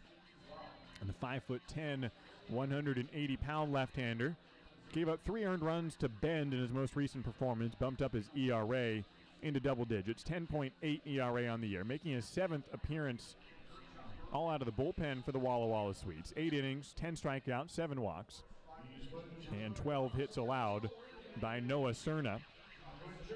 And he will first face John Peck, who has twice homered today. He's coming to the plate for his 3rd at-bat and has 2 home runs on the day, a 3-run home run, a 2-run home run. And now he's got nobody on base, facing a left-hander for the first time. And the first pitch, a curveball for a ball outside, 1-0 the count to John Peck. First one, 104 miles an hour to left field. The second home run, 91 miles an hour at 360 feet. Both of them traveling at least 360 feet. The other one, 369. He takes a strike to even the count at 1-1. And with the leadoff man, John Peck, at the plate out of Pepperdine University. The 1-1 fastball outside for ball 2 from Noah Cerna. Every game he's pitched in for Walla has resulted in a loss. He has only gotten 1 decision, 0-1 on the year. The lefty comes to the plate with the 2-1 pitch. It's fouled off by John Peck, and it's a 2-2 count. He bought this black-colored bat after breaking 7 bats earlier in the summer. Just kept breaking bats, and he finally bought a bomb bat, which are known for not breaking, and it hasn't broken, and he's hit all 5 of his home runs in West Coast League play with this bat. 2 balls and 2 strikes to John Peck, and the pitch is swung on and tapped at the plate for a foul ball behind home, and it dribbles to the backstop towards Will Chambers, who's on deck. 2 balls and 2 strikes to John Peck, who came in on the day with 3 home runs and a .327 batting average. He's 2 for 2, 5 RBIs, 2 homers, both of which, those 2 homers and 5 RBIs, tie the single-game record in Ridgefield history. 2 balls and 2 strikes from Noah Cerna. Let's see what John Peck can do. He takes high for ball 3, and it's a full count to John. Had just 1 hit against Bellingham in that series, snapping a 14-game hit streak. And now he's got 2 hits already with 2 homers, 1 to left center, 1 to right center. Here's the payoff from Noah Cerna. It is swung on and hit hard down the third baseline, fielded on the second hop by the third baseman. Foles throws a bit high and just in time to get John Peck on the ground out. He is human after all, and he's down to merely a 2 for 3 day. And the leadoff man is out here in the 4th inning. A 19-year-old, he's not going to hit 3 home runs, is he? No, not yet, at least not through the first 4 innings. And Will Chambers is next up. He's got a double and a walk. Facing Noah Cerna, switch hitter for the Ridgefield Raptors. No longer the only switch hitter on the team. Wade Meckler joined earlier this week. Takes a strike on the outside corner. He's also not even leading the team in batting average among switch hitters. Wade Meckler's 1 for 1, so he's got to make up some ground here behind the 1,000 hitting Wade Meckler. But Will Chambers, who's just had a fantastic year this year, fouls one back. It's 0-2 to Will. Just in terms of hits, obviously he's way ahead. 35 hits on the year. He's hitting .313. He has his 8th double of the year earlier today. 7 home runs, 26 RBIs. Will, who got a D1 offer earlier this summer, 0-2 pitch is fouled away. Committed to Dixie State, which just became a D1 program last year. They were D2, joined the Western Athletic Conference. They're in St. George, Utah. So Will Chambers will head back to the D1 ranks coming out of the JUCO level, College of the Canyons, and headed to Dixie State. 0-2 pitch is low and away for ball one. Will Chambers, who similarly to John Peck, also snapped a hit streak against Bellingham, had a 12-game hit streak that finally came to a conclusion up in Bellingham against the Bells when Ridgefield got swept. The 1-2 pitch is fouled into the on-deck circle where Cody Darcy is waiting, and it remains a 1-2 count. Ridgefield ahead 7-0 in this contest. We're in the bottom of the fourth inning. One out, nobody on base. 1 ball and 2 strikes to Will Chambers.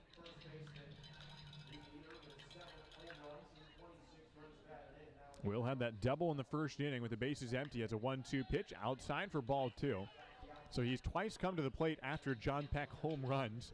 So the bases have been cleared every time, including this time where John grounded out to lead off an inning. So every time he's had the bases empty, he doubled and then scored on a Cody Darcy double in the first inning. 2-2 pitch, he swings at an off speed and misses it. And it's strike 3 on Will Chambers. 2 down in the fourth inning. And Noah Cerna has started out his relief appearance in good fashion, retiring the first 2 batters he's faced. And Cody Darcy is opponent number 3. Cody with a .250 batting average got his 8th double of the year in the first inning, an RBI double, scoring Will Chambers. He's 1 for 2 in the ball game. 5 home runs and 13 RBIs on the year. The first pitch to Cody is down and in for ball 1. 1-0 the count as Ridgefield playing game number 91 in Ridgefield history, year number 2 of the organization. The 1-0 pitch is inside to Cody Darcy. 2-0 the count. Started in the 2019 season, Ridgefield going 27-27 under Chris Cota, who returns this year for his second season with the Raptors. The 2-0 pitch to Cody is fouled back. Cody, who has been around the West Coast League longer than the Raptors have, played in 2018 for the Apple Sox and 2019 in Wenatchee when Ridgefield was a team, but he never traveled to this ballpark. I remember meeting Cody the day before the season opener this year, and he marveled at the ballpark, seeing it for the first time. He said, "This is a really nice stadium." He hits one hard to right field, and this one's going to carry all the way out over the bullpen for a home run. 3rd home run on the day for the Ridgefield Raptors, which is a season-tying, a franchise-tying record. 3 home runs in 1 ball game for the Raptors. The 3rd one's by Cody Darcy. It's his 6th homer of the year. The Raptors lead it 8-0. Way to go, Cody Darcy. In front of 923 fans, Cody Darcy homers to right field.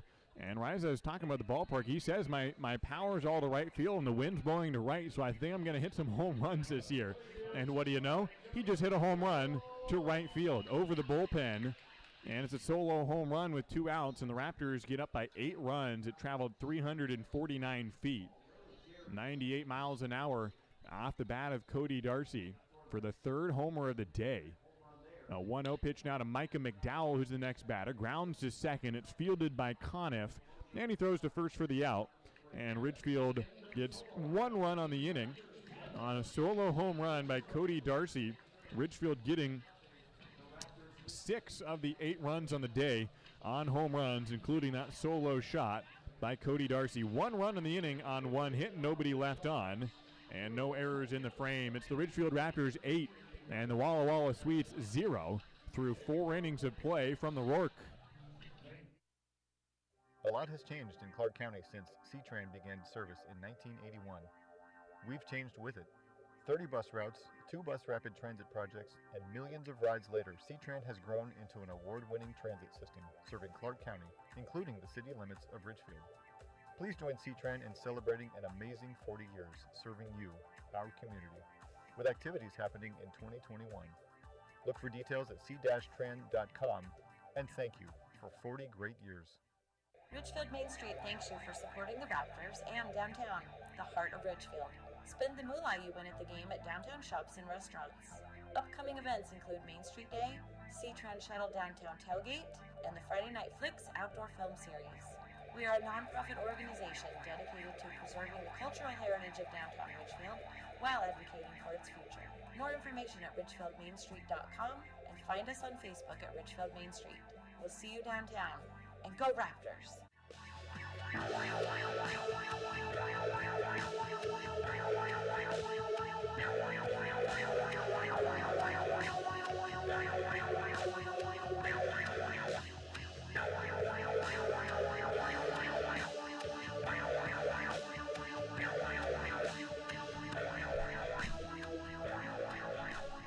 It's been a day of home runs for the Ridgefield Raptors. Through 4 innings, we've already seen 3 homers. There's never been a game in Ridgefield history with more than 3 home runs, and the Raptors have 3.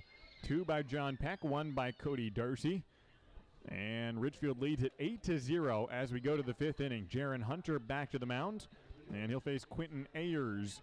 And throws a strike to Quentin to open up the 5th inning. Quentin led off the 3rd inning with a walk, and now gets behind 0-1 the count to start the 5th inning. Jaron Hunter comes to the plate and gets a high pop-up into right field. Brooks Dyer going into foul territory, gets under the ball and is able to make the catch and make the out in foul territory in shallow right field. 1 away in the 5th inning. Nation Wood is the next batter out of Cal Poly San Luis Obispo.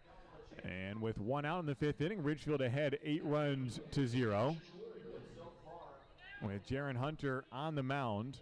He's already gone 4 1/3, has not allowed a run today. 3 hits given up by Jaron. They have changed a ruling earlier. John Peck had an error. It's been changed to a hit. And so 3 hits allowed by Jaron Hunter and 1 error on the day on the Ridgefield Raptors. Colin Wetterow was the one who had that error turned into a single for Wetterow back in the 4th inning. Didn't score anyways. The 1-0 is the count from Jaron Hunter, and the pitch is lined into left field, and it'll drop in front of Wade Meckler for a base hit. And Nation Wood gets on base for the first time today. A 1-out single for Wood. And we'll go back to the top of the order with Paul Myro coming up. 72 pitches on the day for Jaron Hunter. This probably will be his final inning, but I'll let the coaches make that decision regardless of how long he goes. He's pitched well so far. Top of the 5th inning, 1 out. It's Paul Myro to the plate, fellow Oregon State player. He has struck out twice today while facing Jaron Hunter. He typically walks a lot, does Paul Myro, as he takes a ball inside for ball 1. He came in like a week late in the season for Walla, as a lot of players do, just coming in from their colleges, and he walked 7 times in his first 2 games. He went 0 for 1 with 7 walks in those first 2 starts. Swings and misses the first offering. It's a 1-1 count from Jaron Hunter with 1 out, runner on first, an 8-run lead for the Raptors. He kept on drawing a lot of walks, up to 34 on the year, which is first in the West Coast League. It is not even close. He has 7 more than anybody else. He puts one in play, a ground ball to short. John Peck runs it to second himself, throws to first for the out, a 6-3 twin killing. And John Peck has been part of 2 double plays today, actually 3. He had a double play in the first inning, a 3-6-3 twin killing, and a 4-6-3 double play last inning, and now a 6-3 double play here in the 5th. John Peck with 2 home runs and 3 double plays defensively.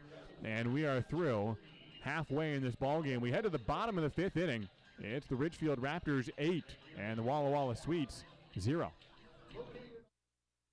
This is WSU Vancouver, Southwest Washington's only 4-year research university. Whether in person or via distance delivery, WSU Vancouver offers high-quality education and an employer-respected degree. You'll get a small school feel in the kind of place where you know you matter. Here, you'll get personalized education that brings out the best in you and inspires you to achieve your highest goals. Now what are you waiting for? Apply today. The Ridgefield Raptors are thrilled to reunite with fans and enjoy summer baseball again. Join us for America's favorite pastime. The Raptors are following state guidelines for spectator events and ask for your patience as we prepare for exciting West Coast League play. Please be courteous to our staff, fans, and players as we celebrate the return of your Ridgefield Raptors this summer. Let's make it a great season at the Rourke. Get your tickets now at ridgefieldraptors.com. Go Raptors!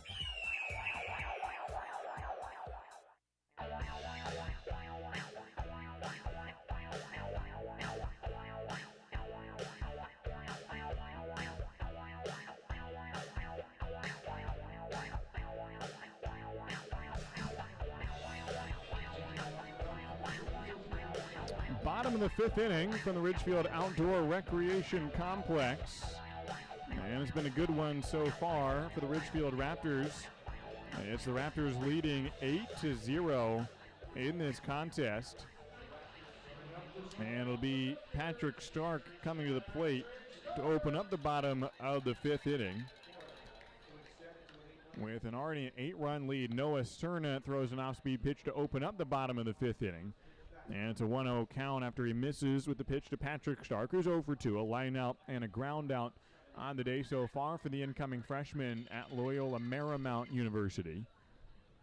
1-0 the count to Patrick. Left-hand thrower and Noah Cerna throws a fastball hit high in the air to right field.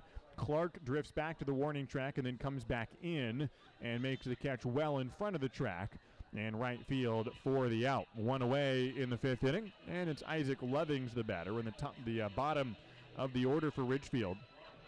And it's Lovings and Dyer, the next two hitters. If one of them gets on, Caden Connor could be the next one to the plate. Isaac Lovings, who had an RBI single in his first at-bat as a Ridgefield Raptor. That was about an hour ago. A ball game that's already an hour and a half old, and we are... Well, I mean, that's about typical for a team scoring 8 runs in the first half of the game. We're in the 5th inning, and exactly 90 minutes into this contest, Lovings takes the ball outside, 1-0 the count for Isaac.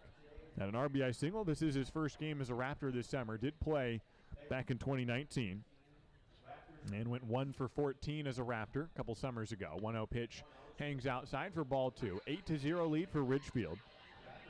He played in the Golden State Collegiate Baseball League this summer, did Isaac Lovings. That league ended, finished out with the Reno Rams, so he comes up from Nevada back to the Pacific Northwest and playing for the Raptors again. Kind of did the same thing back in 2019. Just came in late as teams, get their players back from their college summer teams, go back, and players come and go a bit. And Isaac Lovings filling in well with an RBI single in the first inning. Takes a ball to make it 3-0 the count from Noah Cerna, who got 3 of the 4 batters he faced out last inning, but the one didn't. Was a home run by Cody Darcy to make it 8-0. And now he misses low to Isaac Lovings. It's ball 4. And the second batter of this inning gets aboard via a walk. 1 out, 1 on. And Brooks Dyer is the batter, who has a strikeout and a walk today. And the 6'1", 165-pound infielder from Vancouver. He hit .311 this year for the Mountaineers of Eastern Oregon, along with Nick Jennings, who pitched earlier this year for the Ridgefield Raptors. First pitch to Brooke Dyer is down for ball 1. 1 out, 1 on. Ridgefield ahead 8-0.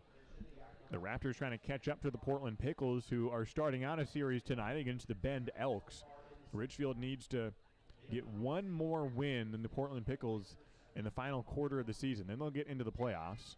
There's a few stipulations in there. You never know what Cowlitz and Bend could do. But generally speaking, if Ridgefield can do that, they should be in the playoffs. A throw in the inside corner for strike 1. 1-1 the count from Noah Cerna. A breaking ball hit down the line, foul. And it's a 1-2 count to Brooks Dyer with 1 out and 1 on. The Portland Pickles are playing at home against the Bend Elks, a series opener tonight, and they do trail in the second inning 3-1. At last check. In fact, let me refresh that. Now in the 4th inning and same score, 3-1. Bend still leading. So that's a good sign for the Ridgefield Raptors, but a lot of ball game there. 1-2 pitch is grounded towards the left side, fielded by the third baseman Foles. Throws to the second baseman in time for the first out, and the turn from Conniff is in time at first for the 5-4-3 twin killing. A double play to in the frame, and Ridgefield gets no runs along the way, none left on. And the Raptors maintain 8-0 lead through 5 innings of play. We head to the 6th inning. We'll see if it's Jaron Hunter coming back out or a reliever. It doesn't look like anyone's coming out of the bullpen, although there is somebody throwing out in the pen. So we'll figure that out during the break and see if Jaron Hunter's still going. He's not allowed an earned run yet.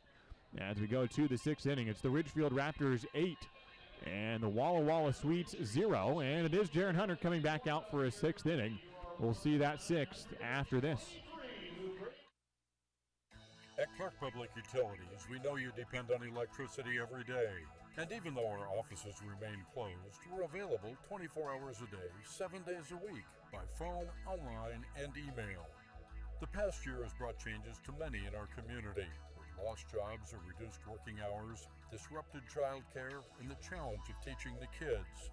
If you've been financially impacted by the pandemic and can't pay your utility bill, call us or send an email right away. Eligibility for payment assistance has been expanded so more households may qualify. Through it all, we're always here to provide you with safe and reliable service, and we're ready to help. Clark Public Utilities, ranked highest in customer satisfaction among residential mid-sized utilities in the West by J.D. Power, 13 years in a row.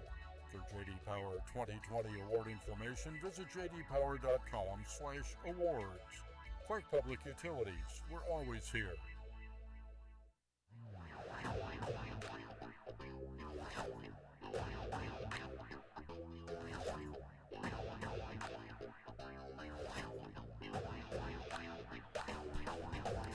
Well, Jaron Hunter has alternated between 5 innings and 6 innings in his last few starts. Each start this summer, in fact. He's gone 5 innings, then 6 innings, and then 5 innings, and then 6 innings each time. And since he went 5 innings last time, that means he would be up for a 6-inning start, and here he comes back out for the 6th inning.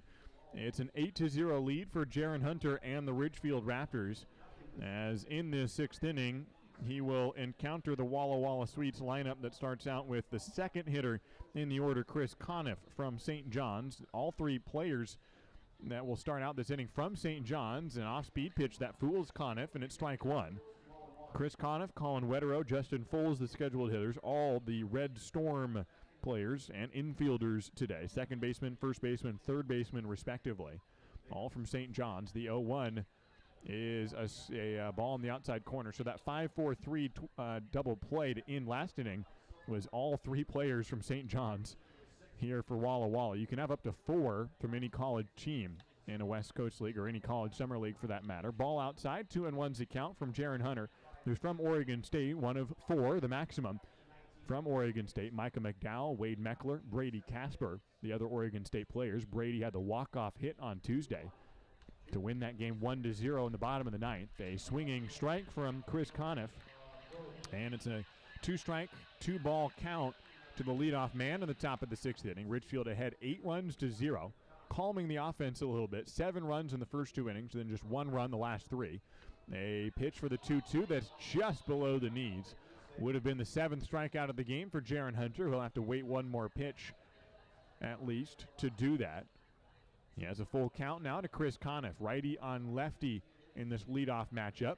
Here is the payoff from Jaron Hunter. Breaking ball that's hit into the netting behind home plate. Keeps it a full count to Chris Conniff, who has reached on an error and been stranded once and then struck out in the 3rd inning. All strikeouts brought to you by Taco Bell, including the 7th strikeout, which brings you, if you're in the ballpark, tacos, coupons for tacos from Taco Bell. So another reason to come out to the ballpark, because Jaron Hunter usually gets 7 strikeouts. Here's the payoff, and it's swung on and hit into center field. Micah McDowell is able to play it and make the catch, filling in for his Oregon State teammate, or making the defensive play behind the pitcher from Oregon State. One Beaver helping another, and it's 1 out in the top of the 6th. Even if Jaron Hunter sits at 6 strikeouts, I'm sure the bullpen will probably be able to get a 7th. I think we'll see a pinch hitter here. Colin Wetterow, who should be the scheduled hitter, is 2 for 2 on the day. And it's not Wetterow next up. It's Caden Delosier coming up out of Lynn Benton Community College from Canby, Oregon. And so after a 2 for 2 ball game, Colin Wetterow is pulled, and Caden Delosier comes up, the first baseman. And so here comes Delosier, who swings and fouls back the first pitch. And so it's an 0-1 count on Caden Delosier with 1 down, top of the 6th inning. Ridgefield ahead 8-0.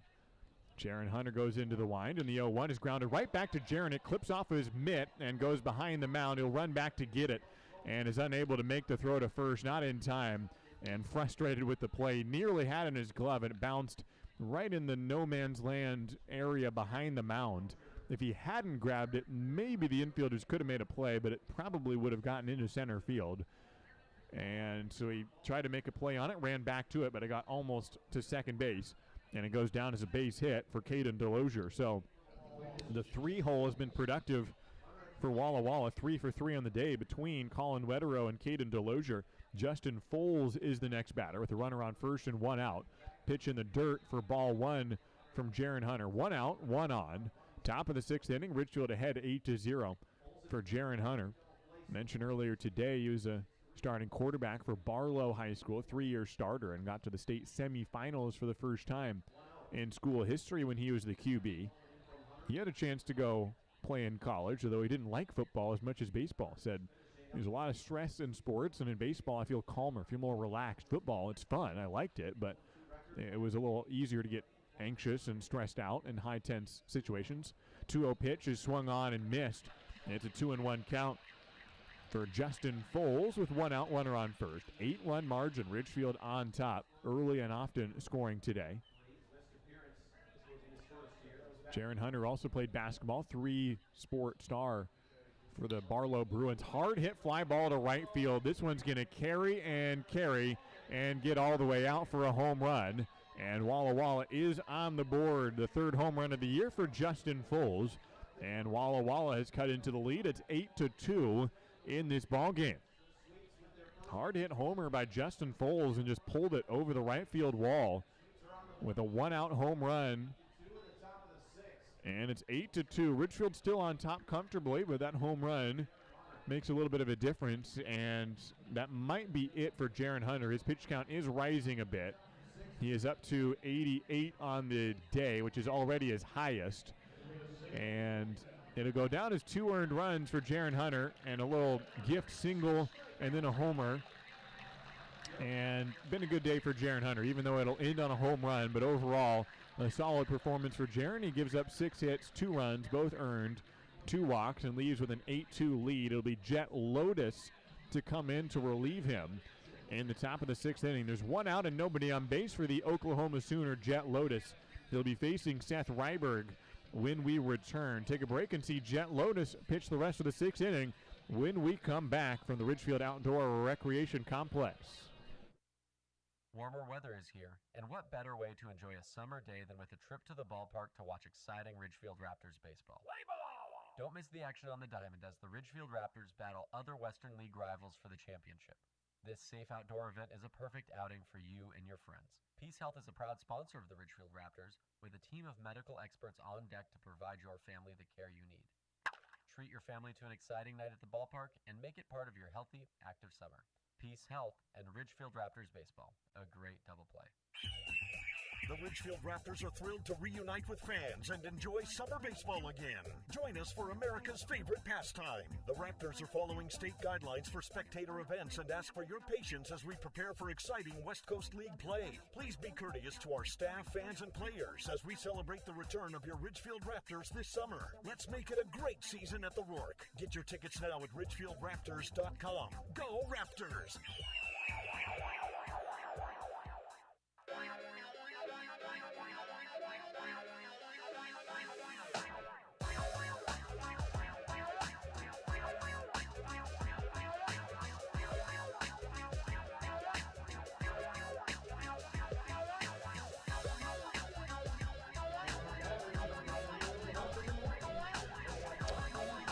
Jet Lotus comes in the top of the 6th inning. 2 runs in here in the 6th. The only 2 runs on the day allowed by Jaron Hunter. And there's still a 6-run lead for the Ridgefield Raptors and Jet Lotus out of Yukon, Oklahoma.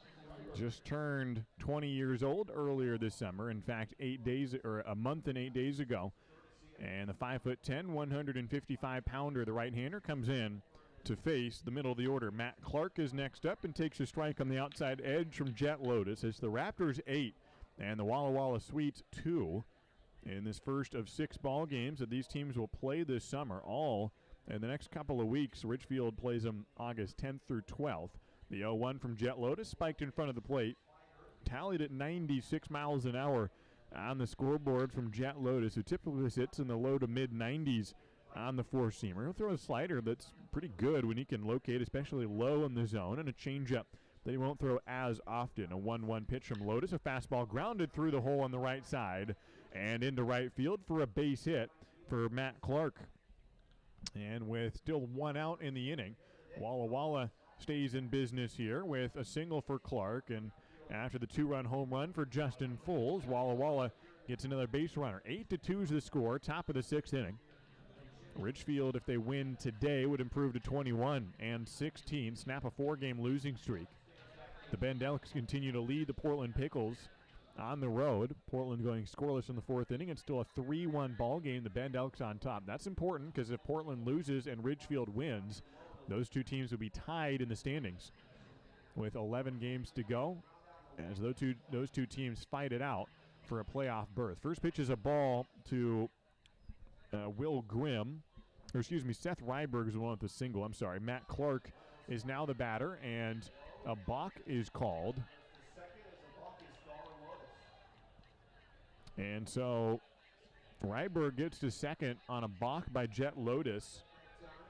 No pitch is called, and so it's still a 1-0 count to Matt Clark. With a runner on second now and 1 out, Jet Lotus hurls a fastball low for ball 2 to Will Clark. He's the incoming freshman at Arizona, ranked the number 4 outfielder from the state of California. Will go and play for head coach Chip Hale. Has a walk and a ground out on the day. 2-0 is the count to Will Clark, right-hand hitter, with a runner on second and 1 down. Lotus from the stretch and throws a strike at the knees for a 2-1 count from Jet Lotus. Jet has been real fun to watch this year. Got a real heavy fastball, and when he's locating that, he is hard to hit, and that's an understatement with how fast that fastball gets in on hitters. He has a runner on second, the 2-1, and he steps over the rubber and looks Seth Ryberg back a step or two. Middle infielders playing somewhat close to the bag. Patrick Stark waltzing over toward second base. Outfield playing straight up. 2 balls and 1 strike to the count. Ridgefield ahead 8-2 in this ball game. Matt Clark swings and misses the offering at 95 miles an hour. It's a 2-2 count from Jet Lotus. And a 4-seam fastball gets past the barrel of Matt Clark, the right fielder today, who's 0 for 1. From Upland, California. 2 balls, 2 strikes. The runner on second. Jet Lotus looks and gets a ground ball towards third and past the diving Cody Darcy into third base for a base hit. And it puts runners on the corners as the lead runner Ryberg stops at third. 1 out in the inning. And all of a sudden, the Walla Sweets, who trailed 8-0 to open up this inning, now have scored 2 runs in this frame. The tying run is in the on-deck circle. Still a lot of work to do for Walla, but they're starting to do some damage here. Back-to-back singles for Seth Ryberg and Matt Clark, and now it's Will Grimm to the plate. Out of Loyola Marymount University, he has struck out twice today, so Patrick Stark has not had an opportunity to field his future college teammate. A called strike from Jet Lotus with 1 out. Patrick Stark, the incoming freshman at Loyola Marymount, he's playing second base. Runners on the corners with 1 down. Top of the 6th inning continuing. Jet Lotus from the stretch, and the 0-1 is poked towards short. John Peck waits for it, underhands to second. Patrick Stark throws to first in time. The runner from third is not able to score as the double play ends the inning. Patrick Stark turns the double play and victimizes his future Lion teammate at Loyola Marymount. It's a 6-4-3 double play to end the 6th inning. Jet Lotus comes in with the bases empty, 2 singles, but a double play to close it out. No runs allowed once he came into the game. And it's an 8-2 score. Ridgefield on top by 6 runs. And we continue in the 6th inning with Ridgefield coming to the bat in the bottom of the 6th when we come back. Baseball is back, and Peace Health is excited to once again sponsor the Ridgefield Raptors as they vie for the West Coast League title. Raptors games make a great family outing. Bring the whole crew to the ballpark to enjoy a safe, fun outdoor event featuring the thrills of Raptors baseball. As the largest health provider in Clark County, Peace Health is ready to step up to the plate and keep your family in the game, whether it's a routine appointment or specialty emergency care. Peace Health and the Ridgefield Raptors, 2 great teams.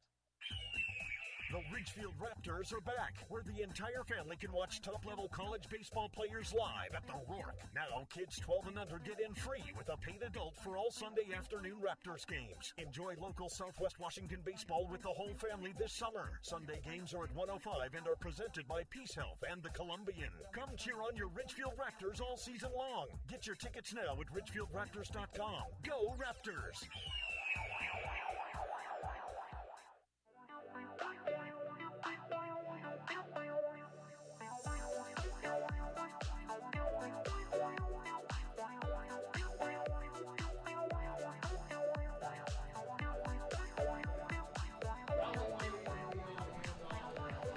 We are on to the bottom of the sixth inning here at the Ridgefield Outdoor Recreation Complex. Great day for Ridgefield baseball for multiple reasons. Beautiful temperatures, beautiful weather, beautiful ballpark, beautiful game of baseball. The Ridgefield has taken command in. 8-2 is the score. Ridgefield on top here in the 84-degree late evening on a Friday night here in Ridgefield. As we are approaching the 2-hour mark in this game, Ridgefield ahead 8-2. It'll be the top of the order coming to the plate with Caden Connor, Wade Meckler, and John Peck, the scheduled hitters. I'm Josh Warden. So glad that you are tuning in from wherever you're at. As Caden Connor steps to the plate. First pitch from Noah Cerna is outside for ball one to Caden Connor out of Cal State Fullerton. Spent 2 years there at Fullerton. Will have 3 years of eligibility remaining for the Titans. He's ahead 1 ball and no strike from Noah Cerna, who has gone 2 innings so far, allowed a solo home run in the 4th, and faced the minimum in the 5th. Next pitch to Caden Connor is hit into center field, and shallow center will land in front of Ryberg for a base hit. And Caden Connor has led off 3 innings today. He has gotten 2 base hits. And he singles to open up the bottom of the 6th inning. It'll be Wade Meckler next to the plate. Caden Connor has been hitting the ball really hard of late. Has this time gotten 2 of his singles on more of, I won't say bloopers necessarily, although the first one definitely was a blooper. This one, better hit, but still landed in front of the outfielder. Goes down as a base hit. It's good work for Caden Connor. And he had a single in the first inning, ended up scoring on a home run by John Peck after Wade Meckler walked. Wade now at the plate. 8-2 score. Ridgefield up by 6. Meckler swings late on a pitch by Noah Cerna. Foul ball. 0-1 the count for Wade Meckler, who had a single in the second inning and scored. So he had scored 2 runs today in his West Coast League debut out of Oregon State University. Is 1 for 2 now, and he flew out to left field in the 3rd inning. Here in the 6th, he again flies one towards left, but foul ball. 0-2 the count. Nobody out. Bottom of the 6th inning, Ridgefield 8, Walla Walla 2. 2 more games to come in this series, including tomorrow at 6:35, and then Sunday at 1:05. Then a day off Monday, and then the Cowlitz Black Bears into town for the final series of the Columbia River Cup. That rivalry starting this year. 0-2 the count from Noah Cerna, off speed that hangs high for ball 1 to Wade Meckler, who has already spent 3 years at Oregon State, has 2 years remaining in eligibility for the Beavers. Talked with Jaron Hunter about Wade Meckler when Wade was making his debut. Jaron, who's the starting pitcher tonight and in position for the win, went 5+ innings, allowed 2 runs, and exited with a 8-2 lead. Jet Lotus cleaned out in the 6th inning with no runs in after Jaron Hunter left. Jaron talked about Wade Meckler, his teammate at Oregon State, and now new teammates with the Ridgefield Raptors as Wade just joined the team. 1-2 pitches high for ball 2. And I talked to Jaron and said, oh, good to see another Oregon State guy come in, and Wade here today. And Jaron said, yeah, he's the hardest worker I have ever seen. He said, of all the players I've ever worked with, at least personally, granted Jaron still a young guy in his own right, just spent 1 year in college, but all the guys he's ever trained with, summer ball guys, club ball, high school, college, Oregon State, doesn't matter. Wade Meckler, he says, is the hardest working guy he has ever seen. And Wade Meckler, a good addition to this Ridgefield Raptor team. Fouls the pitch off. It's 2-2 the count for Wade Meckler. Speaking of that work, he was the one working out and spent most of this year getting healthy and putting on muscle and just attacking the weights, hitting a lot, and now joins the Ridgefield Raptors for some live ABs here the rest of the summer. Has a 2-2 count from Cerna and hits one hard to the first baseman, steps on the bag. He throws to second, needs a tag, and it's in time to get Caden Connor. It's a 1-6 double play to get the first 2 outs of this inning right at the first baseman, Delosier. And he steps on the bag, throws to second, and the tag is applied by Myro. And so Wade Meckler hit one hard, well-hit ball, but just directly at the first baseman, and it ends up as a double play, 3-6 twin killing, and John Peck is to the plate with the bases empty. He is 2 for 2 with 2 home runs when the bases are not empty. He's 0 for 1 when the bases are cleared, and similarly now the bases are unfortunately inactive at the moment. Takes a strike on the inside edge, 2 outs, nobody on. Bottom of the 6th inning, Ridgefield ahead 8-2. 5 of the 8 RBIs today belong to the Pepperdine infielder of John Peck. The 0-1 to John is inside, nearly hit him. It's ball 1. John had a 3-run home run in the first inning, a 2-run home run in the second. Hit one to left center field, one to right center. He's been typically hitting balls well to both sides of the park. He's barreled one up and pulled one to left for his first home run in West Coast League play. That was up in Cowlitz a couple weeks ago. But then he sliced a couple to right field, kind of gets under it, but just yanks it, keeps his hands inside. And he's hit home runs to each side of center field today for 2 of his 5 home runs on the year. Takes another ball. It's 2-1 the count to John Peck. With 2 outs and the base is empty. In the bottom of the 6th inning, Will Chambers is on deck. Out infield shifted a bit towards the third base side. 2-1 pitch is yanked down the third baseline. If it's fair, it's going to go for extra bases, and it is ruled foul just wide of the line. Gets all the way into the corner near the outfield fence, and a ball that would have been a double for John Peck had it been ruled fair, but just inches foul according to Jim Courtney, our home plate umpire tonight. And John Peck will have to take the slow jaunt back to home plate for another 2-2 pitch from Noah Cerna. 2 balls, 2 strikes, 2 outs. Bottom of the 6th inning. Walla scoring 2 runs in the top half of this inning to get on the board, but Ridgefield limited the damage. They lead by 6. Some insurance runs wouldn't hurt, but they need a 2-out rally to do that this inning. Big hole in right center field for John Peck. Noah Cerna into the windup, and an off-speed pitch that's popped up in the infield. It's the first baseman Delosier running in, and Caden makes the grab inside the first base line for out number 3. And after a leadoff single for Caden Connor, Noah Cerna ends up facing the minimum here in the 6th inning. It's no runs, 1 hit, and nobody left on for the Ridgefield Raptors here in the 6th. We head to the 7th inning from the Ridgefield Outdoor Recreation Complex. It's the Walla Suites 2 and the Ridgefield Raptors 8. Dick Hanna Dealerships is proud to welcome everyone back to support our Ridgefield Raptors. Just in time for warm summer nights with family and friends, lounging on the lawn, or eating dogs in the stands. Feels good to be back.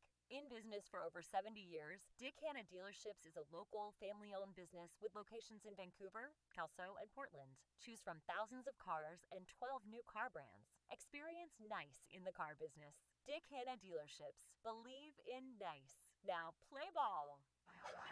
Oh, I love family road trips. Wind in my ears, treats in my mouth, and peace of mind knowing Les Schwab did our tires, brakes, and alignment. Like Les Schwab, my family's safety is my first priority. Well, that and squeaky toys. Les Schwab Tires, proud to be ranked #1 in overall customer satisfaction for aftermarket tire replacement by J.D. Power 2 years in a row. For J.D. Power 2021 award information, visit jdpower.com/awards.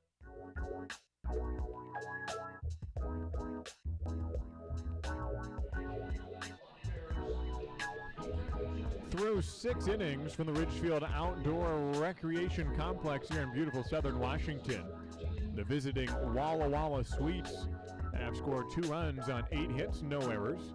The host Ridgefield Raptors have posted 8 runs on 10 hits and 1 error on the ball game. Top of the 7th inning starts with Jet Lotus on the mound. Continuing in relief, Quentin Ayers will lead off an inning for a 3rd time. He has coming to the plate all 3 times today in a leadoff situation. First pitch is a ball from Jet Lotus out of University of Oklahoma, facing Quentin Ayers who's from Northwest Nazarene. The 1-0 pitch from Jet Lotus is a grounder two-hopper to John Peck. He throws to first and beats him by 5 steps. It's a leadoff out for Jet Lotus, 1 away in the top of the 7th.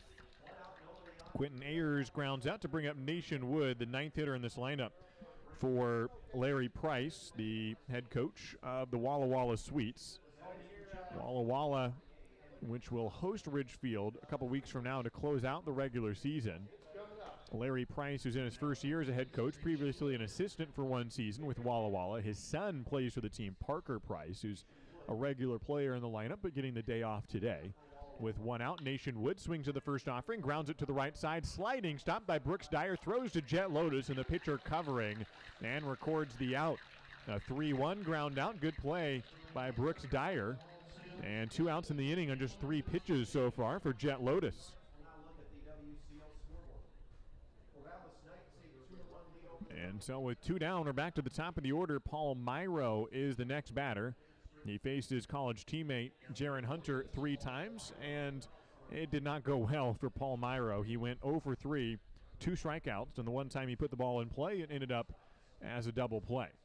It's with 2 outs in the top of the 7th inning. Jet Lotus deals, and a ball high for ball 1 from Jet Lotus out of University of Oklahoma, connected through his head coach, Skip Johnson, who gave him the contract for Ridgefield and says, here's a team you can go play for. And Jet Lotus drove out here, 27 hours in a car from Norman, Oklahoma. Ground ball to third, fielded by Cody Darcy, throws to Brooks Dyer, who short hops it for the out. And it's a quick inning for Jet Lotus, 1-2-3 on the frame, and he only needed 5 pitches to get through it. It's time to stretch here in Ridgefield, with the Ridgefield Raptors leading 8-2 in this ball game. Bottom of the 7th on the other side of this break. Found a giant spider in my bed. Stepped outside and a hornet stung my head. Got ants around my sink, and I am starting to think. Yes, but that I know are gonna make me pest-free. No Tortorella pest control, killing your bugs and rodents, baby. The Tortorella pest control. Call today, get a quote for free. Hey baseball fans, after the game visit A&A, the area's premier gaming, dining, entertainment, and meeting destination. A&A is a proud supporter of the Ridgefield Raptors and the perfect place to meet up with friends after a Raptors win for dinner, drinks, and great times. Keep the fun and excitement going after the 9th inning and grab beers at Tullum's Urban, or enjoy a perfectly cooked porterhouse at Michael Jordan's Steakhouse. With 100,000 square feet of gaming space, 15 different restaurants, bars, and retail outlets to choose from, A&A has just what you need to turn your night at the ballgame into a night you won't forget. A&A, just off I-5 at exit 16, ILANIresort.com.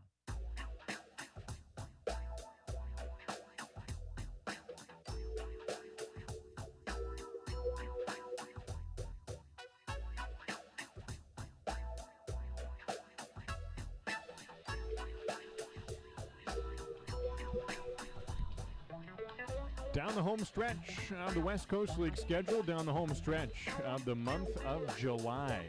Final game of this month tomorrow, 6:35, also against the Walla Walla Sweets, and we open up the month of August. Yes, August already.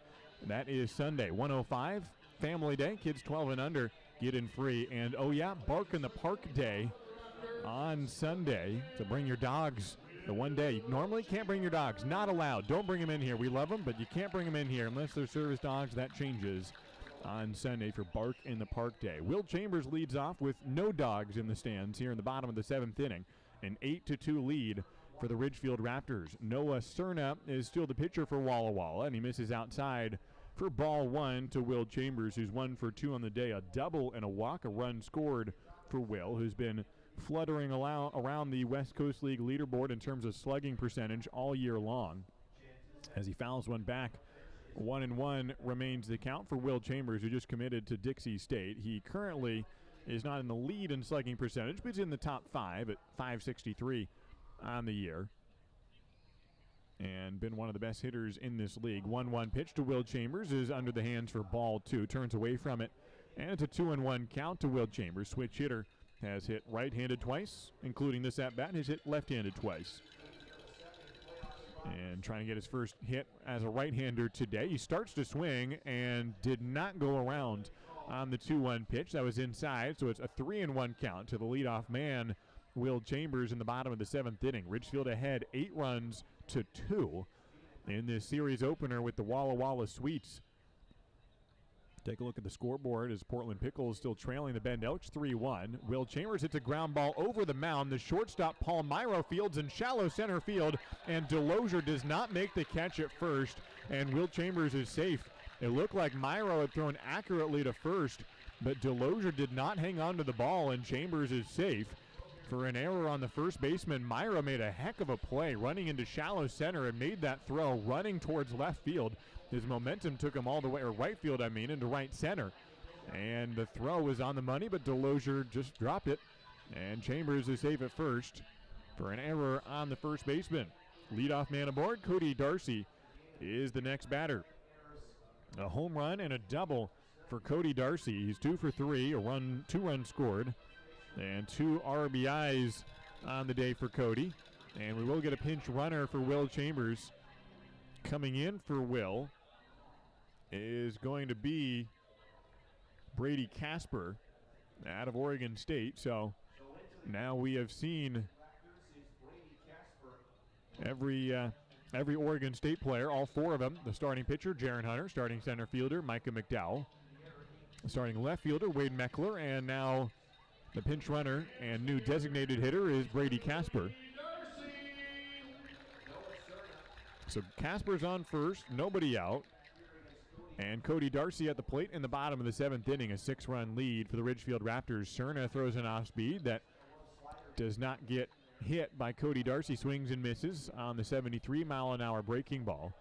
Darcy at the plate, signed to UT San Antonio. Really excited to spend his last couple of years of eligibility with the Roadrunners after graduating from Xavier University in Ohio. The 0-1 from Cerna is swung on and fouled back for an 0-2 count to Cody Darcy.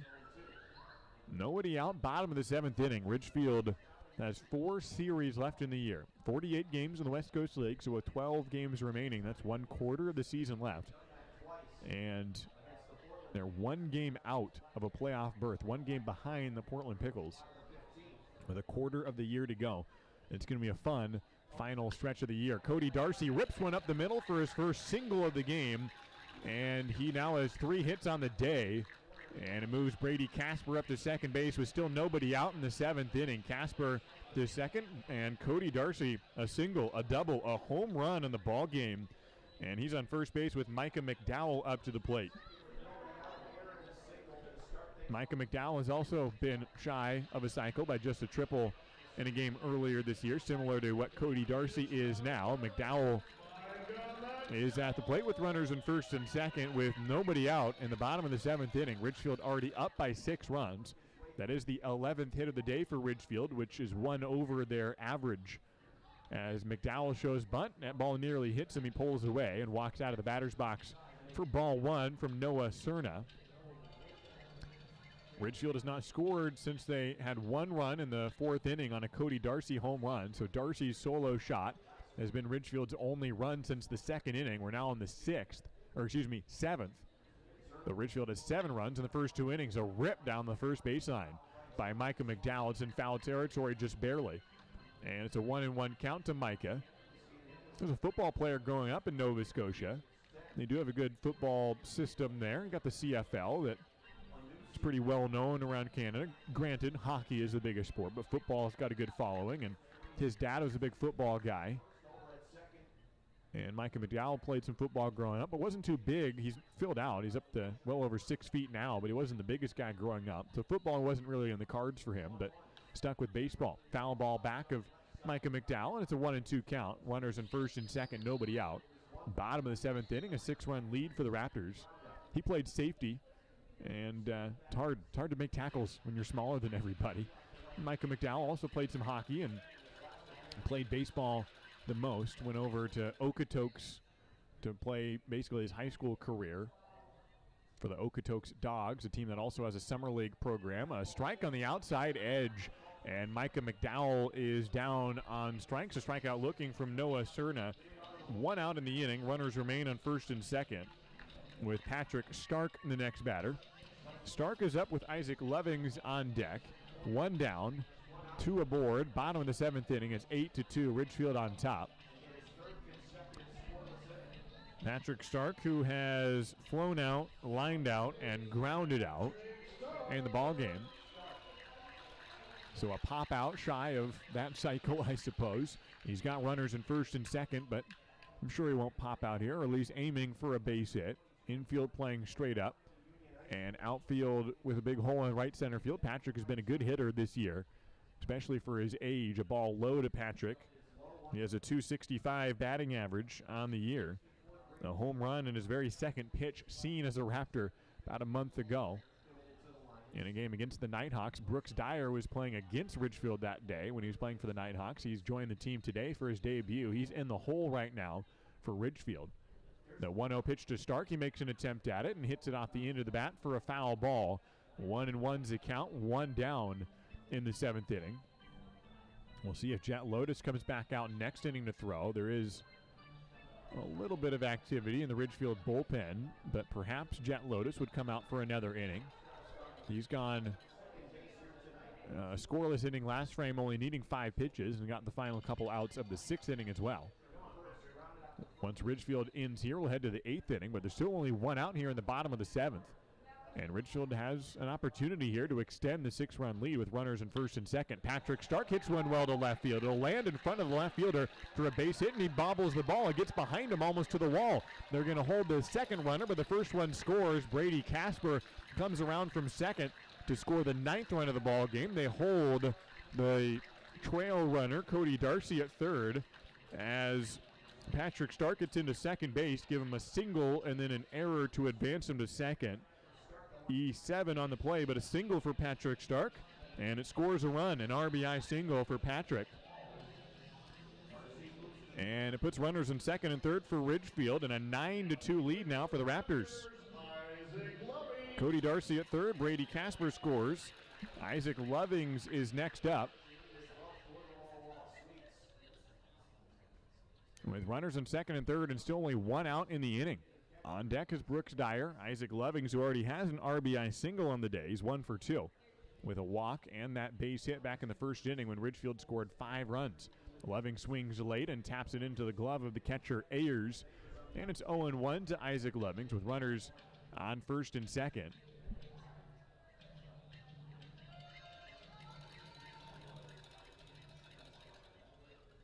Runners on second and third, Patrick Stark and Cody Darcy respectively. Here's the 0-1 pitch from Cerna. It's down in the dirt for ball 1 to Isaac Lovings. The right-handed catcher at 6 foot, 245 pounds. Hit .322 for the Boxers this year. Pacific University and Forest Grove hit 6 home runs for the Boxers. He's from Sunset High School. Grew up in Beaverton, Oregon. 2 runners in scoring position for Isaac with the left-hand throw. Cerna to the plate, a swing and a foul tip at the plate for strike 2. 1-2's the count to Isaac Lovings. Lefty on righty in this matchup for Isaac. With 2 runners aboard, going for his second RBI of the year. Had 14 at-bats for the Ridgefield Raptors back in 2019. And getting his 3rd at-bat of the year today. Here's the 1-2 pitch to Lovings. He bloops it into right center field, tailing towards the gap. This one's going to carry all the way to the wall and get out of here. Isaac Lovings has his first home run as a Raptor. It's the 4th home run of the day for Ridgefield, which sets a record for the most home runs in one ball game for a team. For the Ridgefield Raptors, it's an 11-2 ball game. A 3-run home run, make it 12-2. The Raptors take a double-digit lead. Isaac Lovings hits one to right center field for a 3-run bomb. His debut as a Ridgefield Raptor this season, and he hits a 3-run home run. He's got 4 RBIs on the day. He's 2 for 3. It scores Patrick Stark. It scores Cody Darcy. It's a 4-run inning for Ridgefield, and a 12-2 ball game here at home to open up this series. What a way to start the final quarter of this season. 4 home runs in the ball game, 2 by John Peck, 1 by Cody Darcy, 1 by Isaac Lovings. And that's 4 home runs, which is the most in team history in a single ball game. We've had 3 home runs in a few different ball games between 2019 and this year, 3 different times. Bellingham, Victoria, and Port Angeles all were victimized by 3 home run games by Ridgefield. This one is a 4 home run game, and that sets the record, and it's at home here in Ridgefield. Brooks Dyer will be the next batter with the bases empty and Ridgefield leading 12-2 in this contest. Caden Connor is on deck, 1 out in the inning, bottom of the 7th. This inning started with an error to get Brady Casper aboard. Will Chambers. Brady Casper then pinch ran for him. Then Cody Darcy singled. Patrick Stark added a single, and Isaac Lovings had the home run. Brooks Dyer, the batter, and takes a ball from Noah Cerna after a mound visit for the Walla Walla Sweets. It's a 1-0 count from Cerna, 1 out, bottom of the 7th, 12-2 is the score. Brooks Dyer hits one well to left center. This one won't get out, but it will carry to pretty deep left center field, and the catch is made by Ryberg, the center fielder, for out number 2 of this inning. And we'll turn the lineup card over. Caden Connor is next up. Ridgefield has scored 5 runs in the first, 2 runs in the second, 1 run in the fourth, and 4 runs here in the 7th inning. Up to 12 runs in the ball game. 17 runs is the most runs Ridgefield has ever scored in a ball game. It was against Walla Walla back in 2019. Most runs they've scored here at this ballpark is 16. That was earlier this year. And the most runs they've scored in any game this season. Caden Connor at the plate, bases empty, 2 down, bottom of the 7th. Cerna deals an off-speed pitch into the zone for strike 1. Caden Connor, who's 2 for 4 in the ball game with a pair of singles. A run scored as well for Caden. From Cal State Fullerton, waves the bat around, and the 0-1 pitch from Cerna, a fastball a changeup that's off the plate for ball 1. 1-1 the count to Caden Connor. Bottom of the 7th inning. Take a look at what the Portland Pickles are doing, because if Ben can beat the Pickles, Ridgefield would tie up Portland for second place in the Southern Division. Looper into left field. That'll be played on a hop by the left fielder Wood. And a base hit for Caden Connor. How about a trio of singles for Caden Connor? And he's aboard to continue the 7th inning with 2 outs. And Caden Connor's now 3 for 5 in the ball game.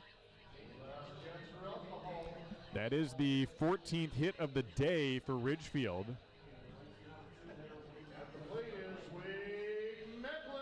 Most hits they had in the season is 22, so still plenty of work to get to that mark.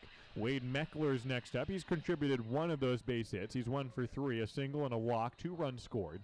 Runner on first, 2 down, bottom of the 7th inning. Cerna out of the stretch now, and the pitch on the outside corner for strike 1 to Wade Meckler. Left-handed batter and left fielder for both Oregon State University and Ridgefield. He played all over for the Oregon State Beavers. He's wearing an OSU batting helmet and playing left field primarily so far for the Raptors. As an 0-1 count with 2 down. Noah Cerna from the stretch. Slider that gets through the barrel of Wade Meckler. It's 0-2. Meckler made maybe the best defensive play all year for Ridgefield, and that was just in his second game as a Raptor on Wednesday. Chasing a ball in left center field on a liner into the gap, and he just went absolutely parallel to the turf, snagging a ball on what would have been a double, and just made a absolutely absurd catch in left center field, running towards center. The 0-2 pitch, he checks his swing, and it's a ball inside, barely even started to swing. And it's a 1-2 count to Wade Meckler. Also threw out a player at home earlier this week in his debut to save a run for Ridgefield. So it's 1 ball and 2 strikes. Wade Meckler at the plate. Runner on first. And Caden Connor. 4 runs already in on the inning. A 10-run lead for the Raptors. A ball low in the dirt. And it's a 2-2 count to Wade Meckler. Those 2 guys will become familiar with each other over the next couple of weeks in the outfield. Meckler and Caden Connor, who are both versatile outfielders. Right now they're taking care of their respective corner spots in the outfield, but they'll switch around a little bit depending on the ballpark, especially on the road. Sometimes with the dimensions, they like to put Caden in center or even left, wherever it may be. 2-2 pitch to Wade Meckler. He chases a breaking ball high and inside and fouls it back to keep the count at 2 balls and 2 strikes to Wade Meckler out of Yorba Linda, California. And playing for Oregon State, made his debut on Tuesday. He walked twice in that game, walked twice in the next game, and then walked in the first plate appearance today. Then has singled at his next at-bat. He's 1 for 3 in his West Coast League debut. Had 4 hits in those non-league games earlier this week. 10-run lead for the Raptors here in the bottom of the 7th. Here's the 2-ball, 2-strike pitch to Meckler. Again fouls it off. And the at-bat continues for Wade Meckler. It'll be the 6th pitch of the at-bat to Wade Meckler. Noah Cerna is up to 75 pitches here in this ball game. If Meckler gets aboard, John Peck would come to the plate as the 9th hitter in this inning to come up. 2 balls, 2 strikes, 2 outs. Ridgefield extending the lead up to double digits today. Largest lead of the game. 12-2 is the score. A home run by Isaac Lovings earlier this inning. 4th home run of the game for the Raptors. 2-2 pitch to Meckler. He checks his swing and actually got a piece of it. And it skims off the catcher, Quentin Ayers, who is a little bit shaken up.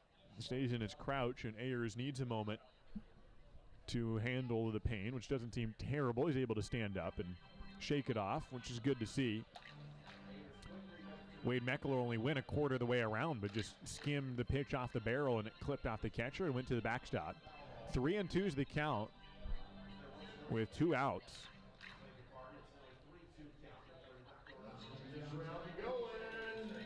Actually, I think it's 2-2 with a runner on first and 2 outs after that foul ball. 12-2 lead for the Raptors. From the stretch comes Cerna. A breaking ball hammered into high right field. It'll look like it's going to get foul, but it has home run distance on it, and it just tails and tails into deep right field. That went a mile up in the air, and with the wind carrying out to right field, you put one up in the jet stream, and that thing can go for a ride, but it wasn't straightened out off the bat of Wade Meckler. Another foul ball to extend the at-bat, and it's 2 balls and 2 strikes with 2 outs. And a runner on first here in the 7th inning. Noah Cerna from the stretch with a 2-2 count. From Noah Cerna trying to get out of the 7th inning. 2-2 the count. And the 7th inning continuing here with Wade Meckler at the plate. 9th pitch of the at-bat upcoming from Noah Cerna. The lefty from the stretch throws an off-speed. That is above the belt for ball 3, and now it's a full count with a runner on first and Caden Connor. This whole inning started with Will Chambers hitting a ground ball that was fielded well by Paul Myro, and the shortstop's throw was accurate but dropped by the first baseman. And it did not get better from there for the Walla Walla Sweets. A home run later on. Here's the payoff, and Wade Meckler rips it down the line in right field. It'll get to the fence on 2 hops. Caden Connor will be waved around trying to score from first base. He was running on the delivery. The throw home is not in time. Caden Connor scores from first on a 2-out double by Wade Meckler, who has his first RBI as a Ridgefield Raptor. And Ridgefield takes a 13-2 lead on Wade Meckler's first double as a Raptor. The bottom of the 7th inning has gone absurdly well for Ridgefield. 5 runs in this frame. John Peck comes up. It's an 11-run lead for Ridgefield. RBI double for Wade Meckler that landed a few feet fair down the right field side and got to the fence on 2 bounces. Caden Connor was stealing on the play. After all, it was a full count with 2 down. And so he had a good jump and was able to come all the way home on the double by Wade Meckler. With 2 down, it's John Peck to the plate. Runner in scoring position, and Peck hits one into right center field. It'll get down for a base hit. And John Peck is going to break the record for single-game RBIs as Wade Meckler trots home. John Peck wants a triple. He rounds second. He'll dive in head first without a throw. John Peck gets his first triple of the year. He's got 2 home runs, a triple, 6 RBIs, which is the most RBIs in a single ball game for any Ridgefield Raptor player. And Ridgefield takes a 14-2 lead in the bottom of the 7th inning. We batted around the order, and Brady Casper will get his first at-bat of the day. He came in as a pinch runner earlier this inning. This is now the 2nd most runs that Ridgefield has ever scored in an inning in team history. The most is 9, but the 2nd most is 6. One more run if they scored John Peck from third would be sole possession of second place. John Peck at third base after his first triple as a Raptor. It's an RBI three-bagger to score Wade Meckler, who just had his first double as a Raptor. And so Ridgefield scores 6 runs this inning to go ahead 14-2 in this ball game. Walla Walla has some activity going in their bullpen, as Noah Sterna will try to continue throwing. He's given up 7 runs now. Not all of them earned, as even that last couple will be unearned. With 2 down and a runner on third, Brady Casper takes inside and a bit high for ball 1. 6 runs in the inning, as Ridgefield now brings up his 10th batter of the frame. Casper is the 10th different batter since Will Chambers started this inning and Casper replaced him in the base path. So 10 different players have come to the bat this inning. Casper fouls one back here in the 7th inning, as Casper has John Peck on third base. 14-2 lead for the Ridgefield Raptors, which could become the biggest win this season for Ridgefield. They won 13-0 earlier this year against Bend. 1-1 pitch is on the outside edge. It's a 1-2 count to Brady Casper, left-hand hitter out of Oregon State. Scored the game-winning RBI walk-off single up the middle for Casper on Tuesday for the 1-0 win, which is the only 1-0 victory in Ridgefield history. That was on Tuesday. 1-2 pitch is outside from Cerna. 2 balls and 2 strikes with 2 outs, and John Peck on third. 2 home runs and a triple for John Peck. That'll help the slugging percentage, which was already pretty solid for John Peck. Make some noise for him.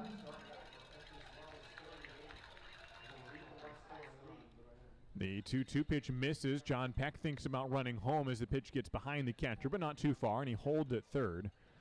John was already slugging .455 on the year, and after this game he could be up near the top 5 in the league. He's on third base with a full count and 2 down, so he'll be able to run from third if he'll take a few steps on the delivery from Cerna. Here's the payoff to Casper. It is outside for ball 4, and we're going to keep on batting here on the bottom of the 7th inning. Cody Darcy comes up. He is the first player this inning to get 2 at-bats, the 11th batter of the inning, as Ridgefield has batted around the order and then 2 more. A walk for Casper. This inning has gone error, single, strikeout, single, home run, flyout, single, double, triple, and walk.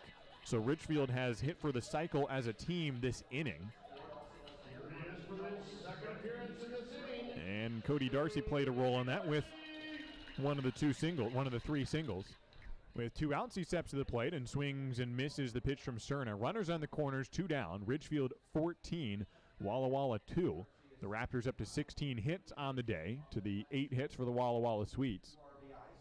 So Ridgefield in firm control here in the series opener. Tomorrow's ball game at 6:35. Cody Darcy with the 0-1 pitch. He takes high for ball 1. Bend is up 5-2 over the Portland Pickles in the 7th inning. That's a good sign for Ridgefield. Final score from Bellingham.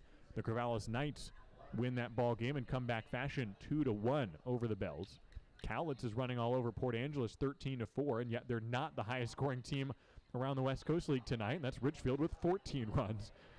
So Cowlitz is going to be surprised when looking at the scoreboard. What, we didn't score the most runs tonight? How is that possible? And of course, they still got it's top of the 9th, so they've come to the plate for the last time, unless Port Angeles would score 9 runs in the top of the 9th. Foul ball from Darcy. It's a 1-2 count with 2 down. Runners on the corners. Bottom of the 7th inning with Ridgefield already scoring 6 in this frame. Cerna comes to the plate with the 1-2 pitch. It's high and outside for ball 2. On third base is John Peck. On first base is Brady Casper.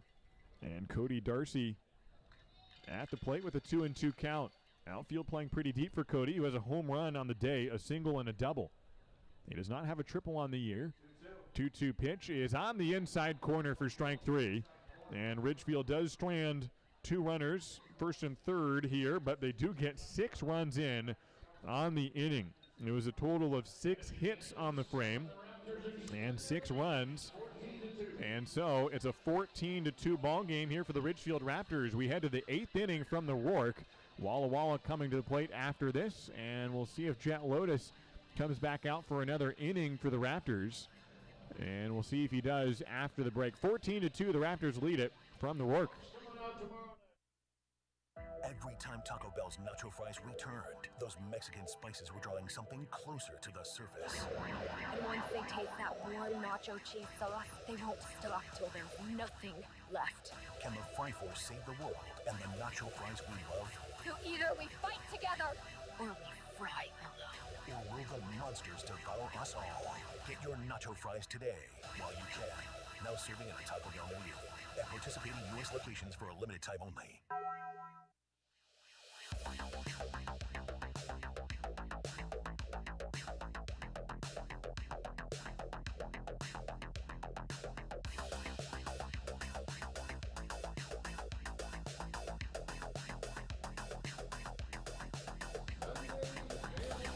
It is Jet Lotus out of Yukon, Oklahoma. Jet comes back out for another inning for the Ridgefield Raptors. He got the final 2 outs of the 6th with a 1-2-3 inning in the 7th, and coming back out for the 8th inning. His longest appearance on the year is 4 innings. Back on June 6th, he's gone 2 and 3 innings and a couple other performances this year. This is his 12th and a Ridgefield Raptor uniform this summer. He's got plenty of run support. The reliever has a 14-2 lead over the Walla Sweets after Ridgefield just had an absurd 7th inning, scoring 6 runs on 6 hits in that frame alone on 1 error. And Jet Lotus will open up the 8th inning with a fastball outside to Chris Conniff, the second baseman, who is 0 for 3 in the ball game. Walla with 8 hits in the game, but doubled up in that category by Ridgefield, and the Raptors ahead by 12 runs in this game. Top of the 8th inning, and Lotus misses outside for ball 2 to Chris Conniff out of St. John's University. 2 balls and no strikes from Jet Lotus into the windup, and the sophomore hurls a fastball a bit outside for ball 3. 3-0 the count. Infield playing straight up to Chris Conniff, who has a .225 batting average. 3 balls and no strikes from Jet Lotus, and the fastball outside for ball 4. 4-pitch walk to open the 8th inning for Chris Conniff. Ridgefield has walked just 3 players today, including that one right there. Colin Wetterow is the scheduled hitter. He started this game in the 3-hole. He's since given way to Caden Delosier, who pinch hit for him in the 6th inning and singled. And so this 3rd spot of the lineup is good for a 3-for-3 ball game. Delosier comes back out for his second at-bat and watches a strike to open up this plate appearance. Infield into double play depth. Ridgefield has turned 4 double plays today. And that includes the 6th inning when it went from John Peck to Patrick Stark on to Brooks Dyer. Second pitch is also in for a strike, and Jet Lotus ahead 0-2 to Delosier, who swings and grounds one to short. John Peck will throw to Stark at second. The turn to first is in time. How about a 5th double play in the ball game? It's Peck to Stark to Dyer. A 6-4-3, kill them both, and there's 2 outs in the inning with nobody on. 5 double plays in the inning. All of them, including John Peck, including one of them, was just a 6-3 double play. This one a 6-4-3 twin killing. John Peck has helped turn 5 double plays. He's got 2 home runs and a triple in the same ball game. I said he's only human earlier today. I'm now questioning that. I'm not so sure about that conclusion. The ball inside to start the next at-bat to Justin Foles, the third baseman who has the only RBIs on the day, a 2-run home run in the 6th inning for Foles. He did also hit into a double play, in fact, 2 of them. So he's had quite the disparate day at the plate. He swings at the changeup from Jet Lotus down to 79 miles an hour. How about that? You're hurling 95, and then you just drop a little 79 mile an hour deuce in there, or a changeup, I mean. 1-1 pitch from Lotus goes back to the fastball, and it misses 2-1 the count, 2 down, and nobody on base. Top of the 8th inning. 14-2, the lead for the Ridgefield Raptors. Out of the windup, a fastball that's hit high in the air in the infield. Lotus drifting over for it, the third baseman calling, and Darcy makes the catch. The inning is over. Jet Lotus gives up a leadoff walk, but a double play helps him face the minimum here in the 8th inning. We head to the bottom of the 8th, and Ridgefield will come up to the plate, most likely, for the last time. They're up by 12 runs Can they add some more on the scoreboard? It's the Raptors 14 and the Walla Sweets 2. Baseball is back, and Peace Health is excited to once again sponsor the Ridgefield Raptors as they vie for the West Coast League title. Raptors games make a great family outing. Bring the whole crew to the ballpark to enjoy a safe, fun outdoor event featuring the thrills of Raptors baseball. As the largest health provider in Clark County, Peace Health is ready to step up to the plate and keep your family in the game, whether it's a routine appointment or specialty emergency care. Peace Health and the Ridgefield Raptors, two great teams. C-Tran is your public transit system offering service in Clark County and beyond. Catch local service in Clark County, regional and express service to Portland, and connector service within the city limits of Camas, LaCenter, and Ridgefield. And if you don't have cash, no problem. C-Tran now accepts digital payments with Hop FastPass. So hit a home run and leave the driving to us. Visit c-tran.com for more information. C-Tran, our community, our promise.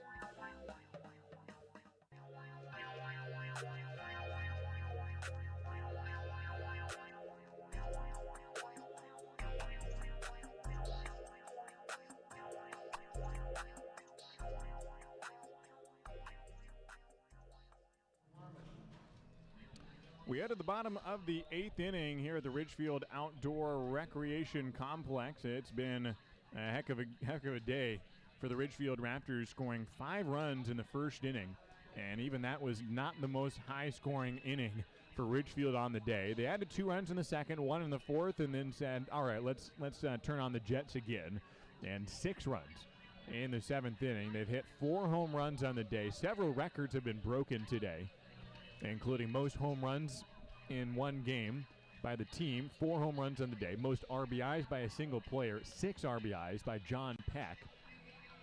And so that's just part of the offensive day for Ridgefield, leading this game 14-2. New pitcher for the Walla Sweets, Evan Harmon, will try to handle this Ridgefield offense, which has been torrid so far. He's from Central Arizona College, originally from Nampa, Idaho.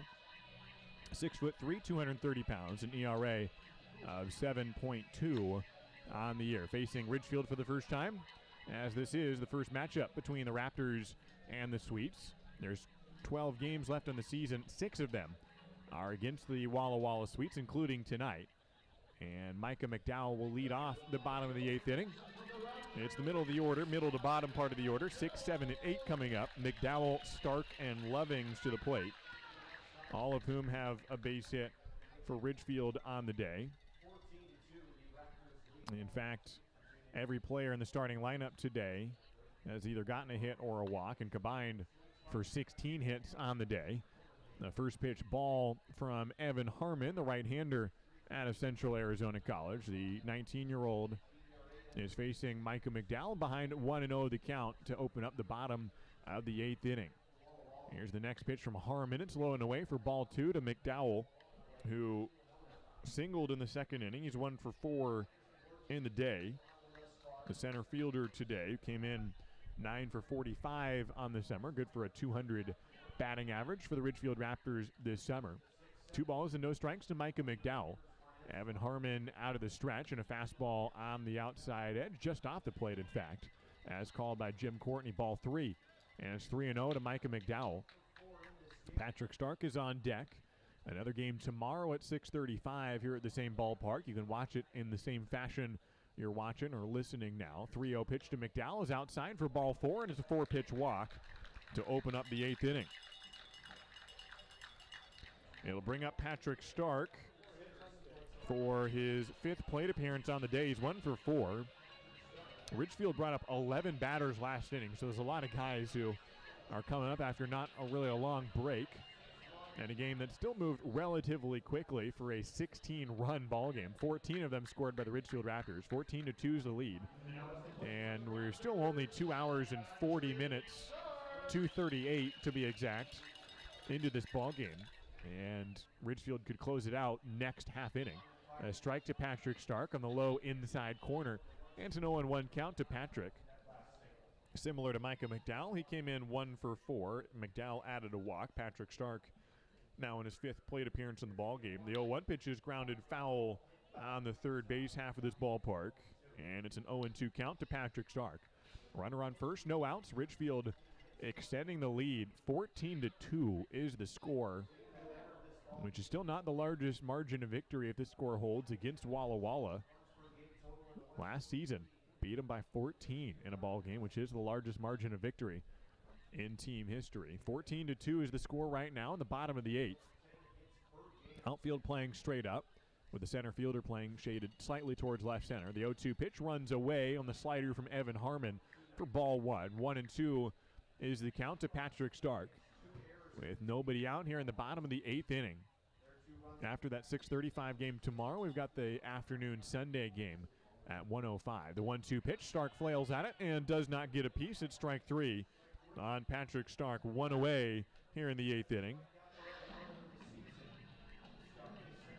And Isaac Lovings is the next batter. He has a single, a walk, and a home run on the day. 2 for 3 with a 3-run homer, making his debut this season for the Ridgefield Raptors. He did play in 2019, had 14 at-bats, had just 1 single. That was his line in 2019.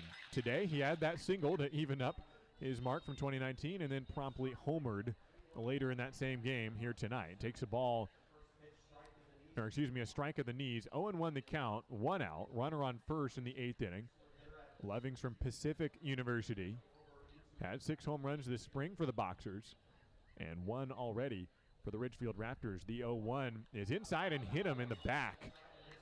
And he's going to go down to first base. He looks fine, doesn't seem to be any pain. I don't think it was intentional. After all, it was on the second pitch, so I don't think they're trying to cause any damage or any unnecessary drama here. I think it just got away from Evan Harmon, and it's a hit by pitch, first of the day for either team. And Isaac Lovings is on to first base. Brooks Dyer is next up with a walk, a fly out. He's 0 for 3 on the day. If he gets a hit here, every Ridgefield player would have a hit from the starting lineup.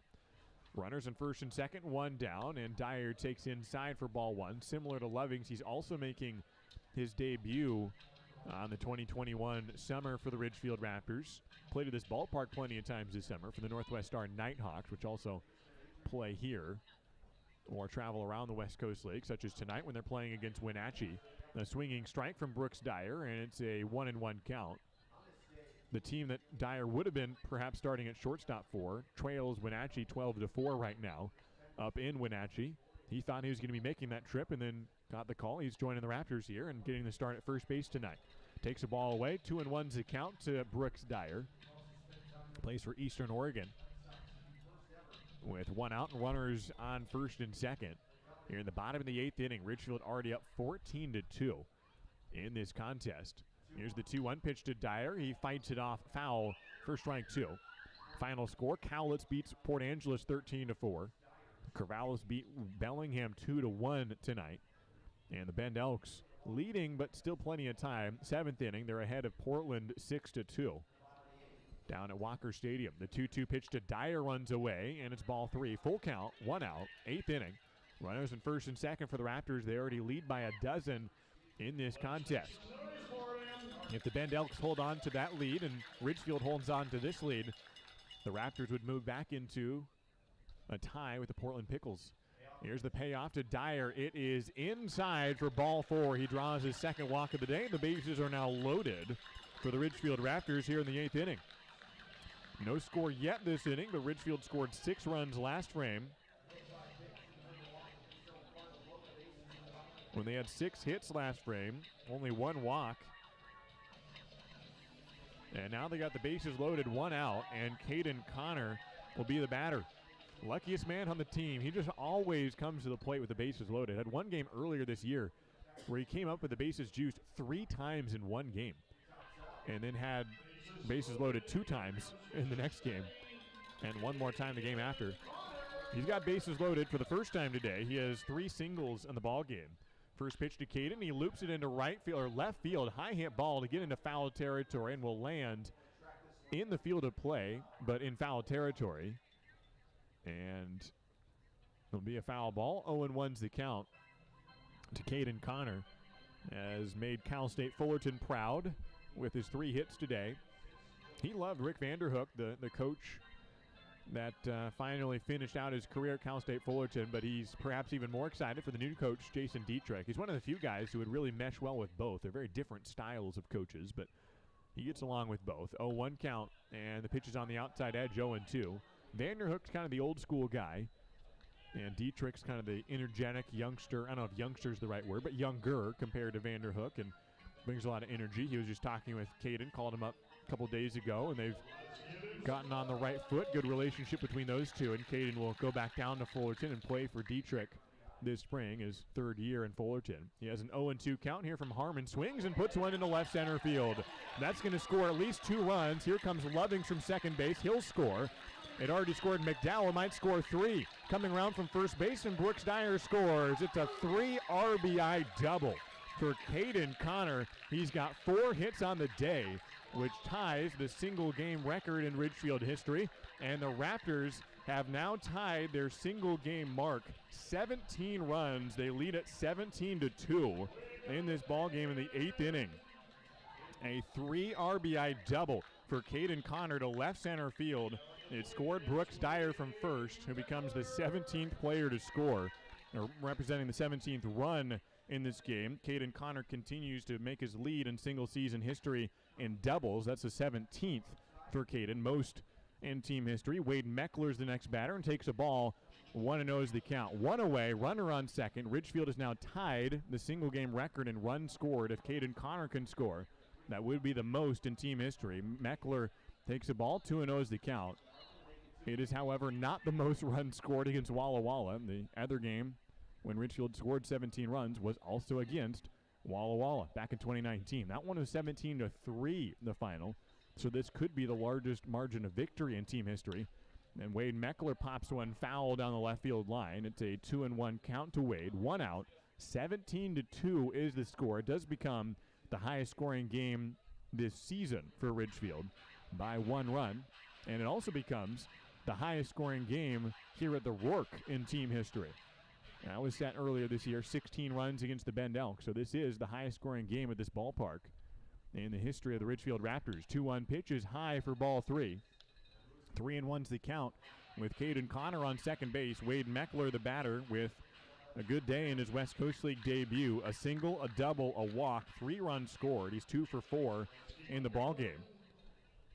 3 balls, 1 strike, 1 out. The pitch to Meckler is outside for ball 4, and Ridgefield is now going to bat around the order in 2 consecutive innings, and for the 3rd time today. It's John Peck, the next batter, and he's got a chance to keep on etching his name in the record books. 2 home runs, a triple. He's 3 for 5. He already has 6 RBIs in the day, which is the most in team history, breaking the record of 5 that he was already tied for first in.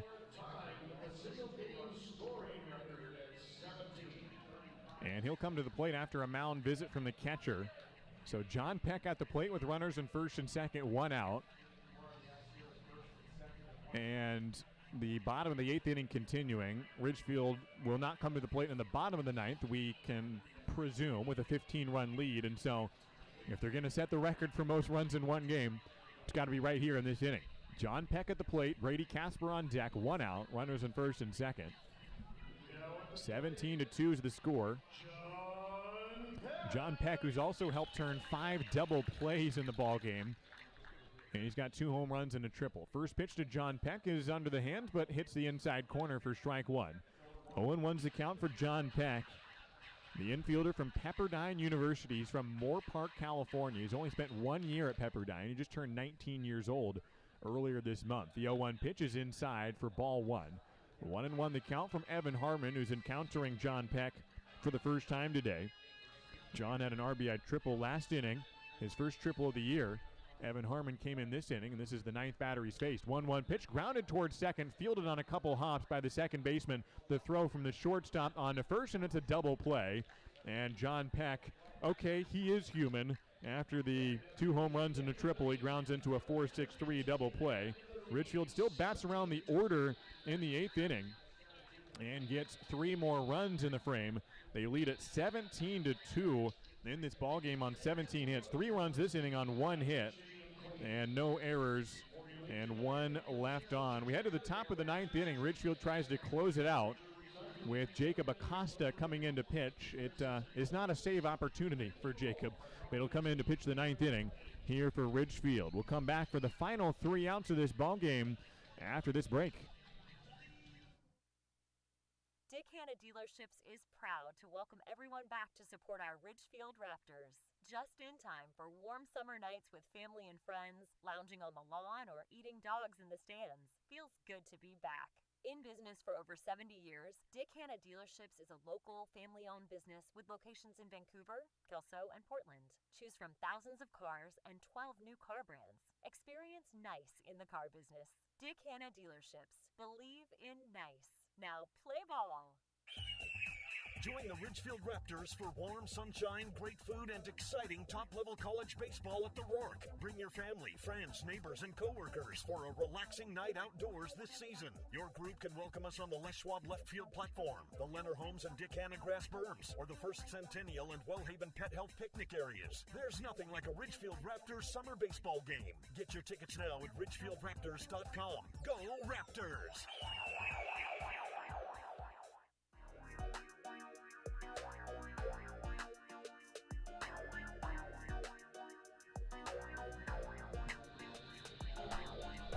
Jacob Acosta out of Cal State Bakersfield comes in the top of the 9th inning to try to hold on to a margin of no less than 15 runs. The Ridgefield Raptors scoring 5 runs in the first, 2 runs in the second, 1 run in the fourth, 6 runs in the seventh, 3 runs in the eighth.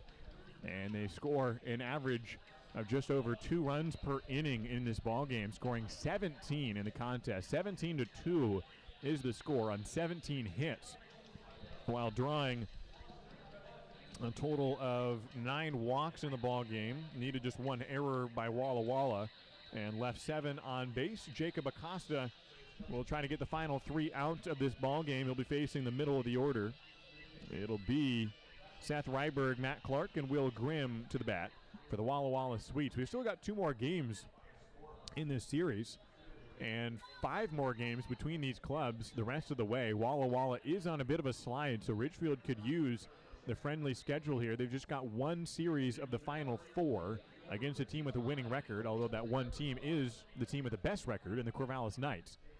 That's about a week from now, that next weekend. Jacob Acosta here on this weekend, on this Friday evening.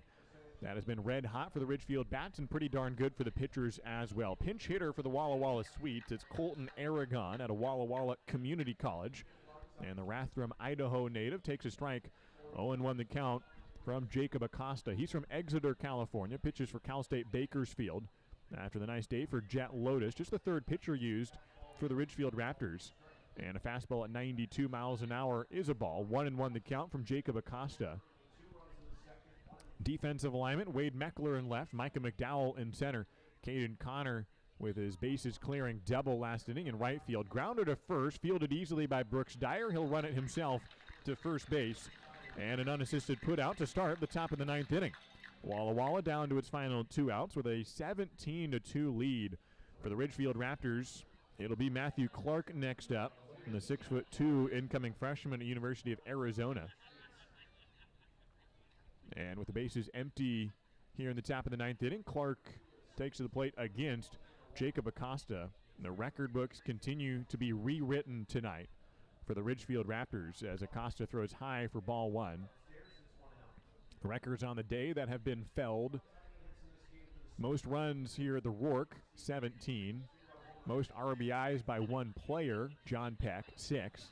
Most home runs in 1 game by the team, Ridgefield Raptors, 4.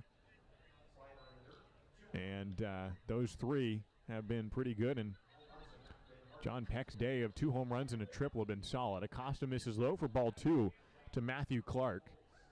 2-0 the count with 1 down. Bases empty from Acosta. Fastball hit towards second base. A field by the second baseman Stark. He throws over to first for the out. 2 down, and Walla down to its final out. Will Grimm will be the batter.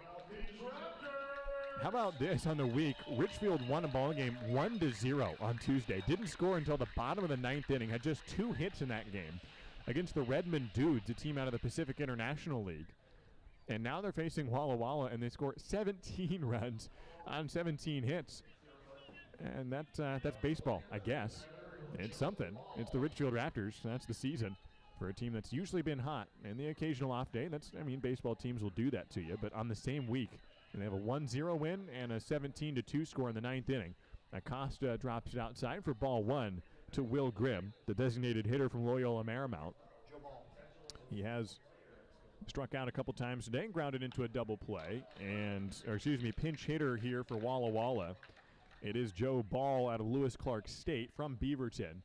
And he's getting his first at-bat of the day. Swings and misses that one. It's a 1-1 count with 2 down. Jacob Acosta into the windup. And the fastball gets through the barrel of Joe Ball. He tips it into the glove. Ridgefield still at 6 strikeouts. One more would mean tacos for everybody. All 6 recorded by Jaron Hunter, the starter today. Went 5 1/3 innings, giving up 2 earned runs. Here's the 1-2 pitch. It is swung on and missed it, tagged out at the plate, and the ball game is over. A strikeout from Acosta. There is the 7th strikeout of the day, and the final score from Ridgefield. It's the Walla Walla Sweets 2, the Ridgefield Raptors 17. That's another record broken. This is the largest margin of victory in a Ridgefield Raptor ball game in team history. 15-run win for the Ridgefield Raptors, scoring 5 runs in the first and 6 runs in the 7th. And that was just part of it. Caden Connor went 4 for 6, tying the single-game record in hits. He had 3 RBIs, all on a bases-clearing double. 2 runs scored. Wade Meckler 2 for 4 with an RBI, 3 runs scored. John Peck 3 for 6, 6 RBIs, a single-game record in Ridgefield history. 2 runs scored, 2 home runs, and turned 5 double plays. Brady Casper scored a run. Cody Darcy 3 for 5 with a home run. Micah McDowell 1 for 4. Patrick Stark 1 for 5. Isaac Lovings 2 for 3 in his debut with a home run. And Will Chambers 1 for 3. Jaron Hunter gets the win and improves to 3-0 on the year. Stay tuned to the Ridgefield Raptors YouTube page for our post-game interview. Try to grab John Peck after this one, after the 17-2 victory here at the Rourke. We'll come back tomorrow at 6:35 for Game 2 of the series as the Raptors improve to 21-16 on the year. Come back tomorrow, 6:35, as we continue the series with the Walla Walla Sweets. I'm Josh Warden, signing off from Ridgefield for Jason Jennis, Gus Farah, and everyone else who makes these broadcasts possible. Have a great evening, everybody. So long.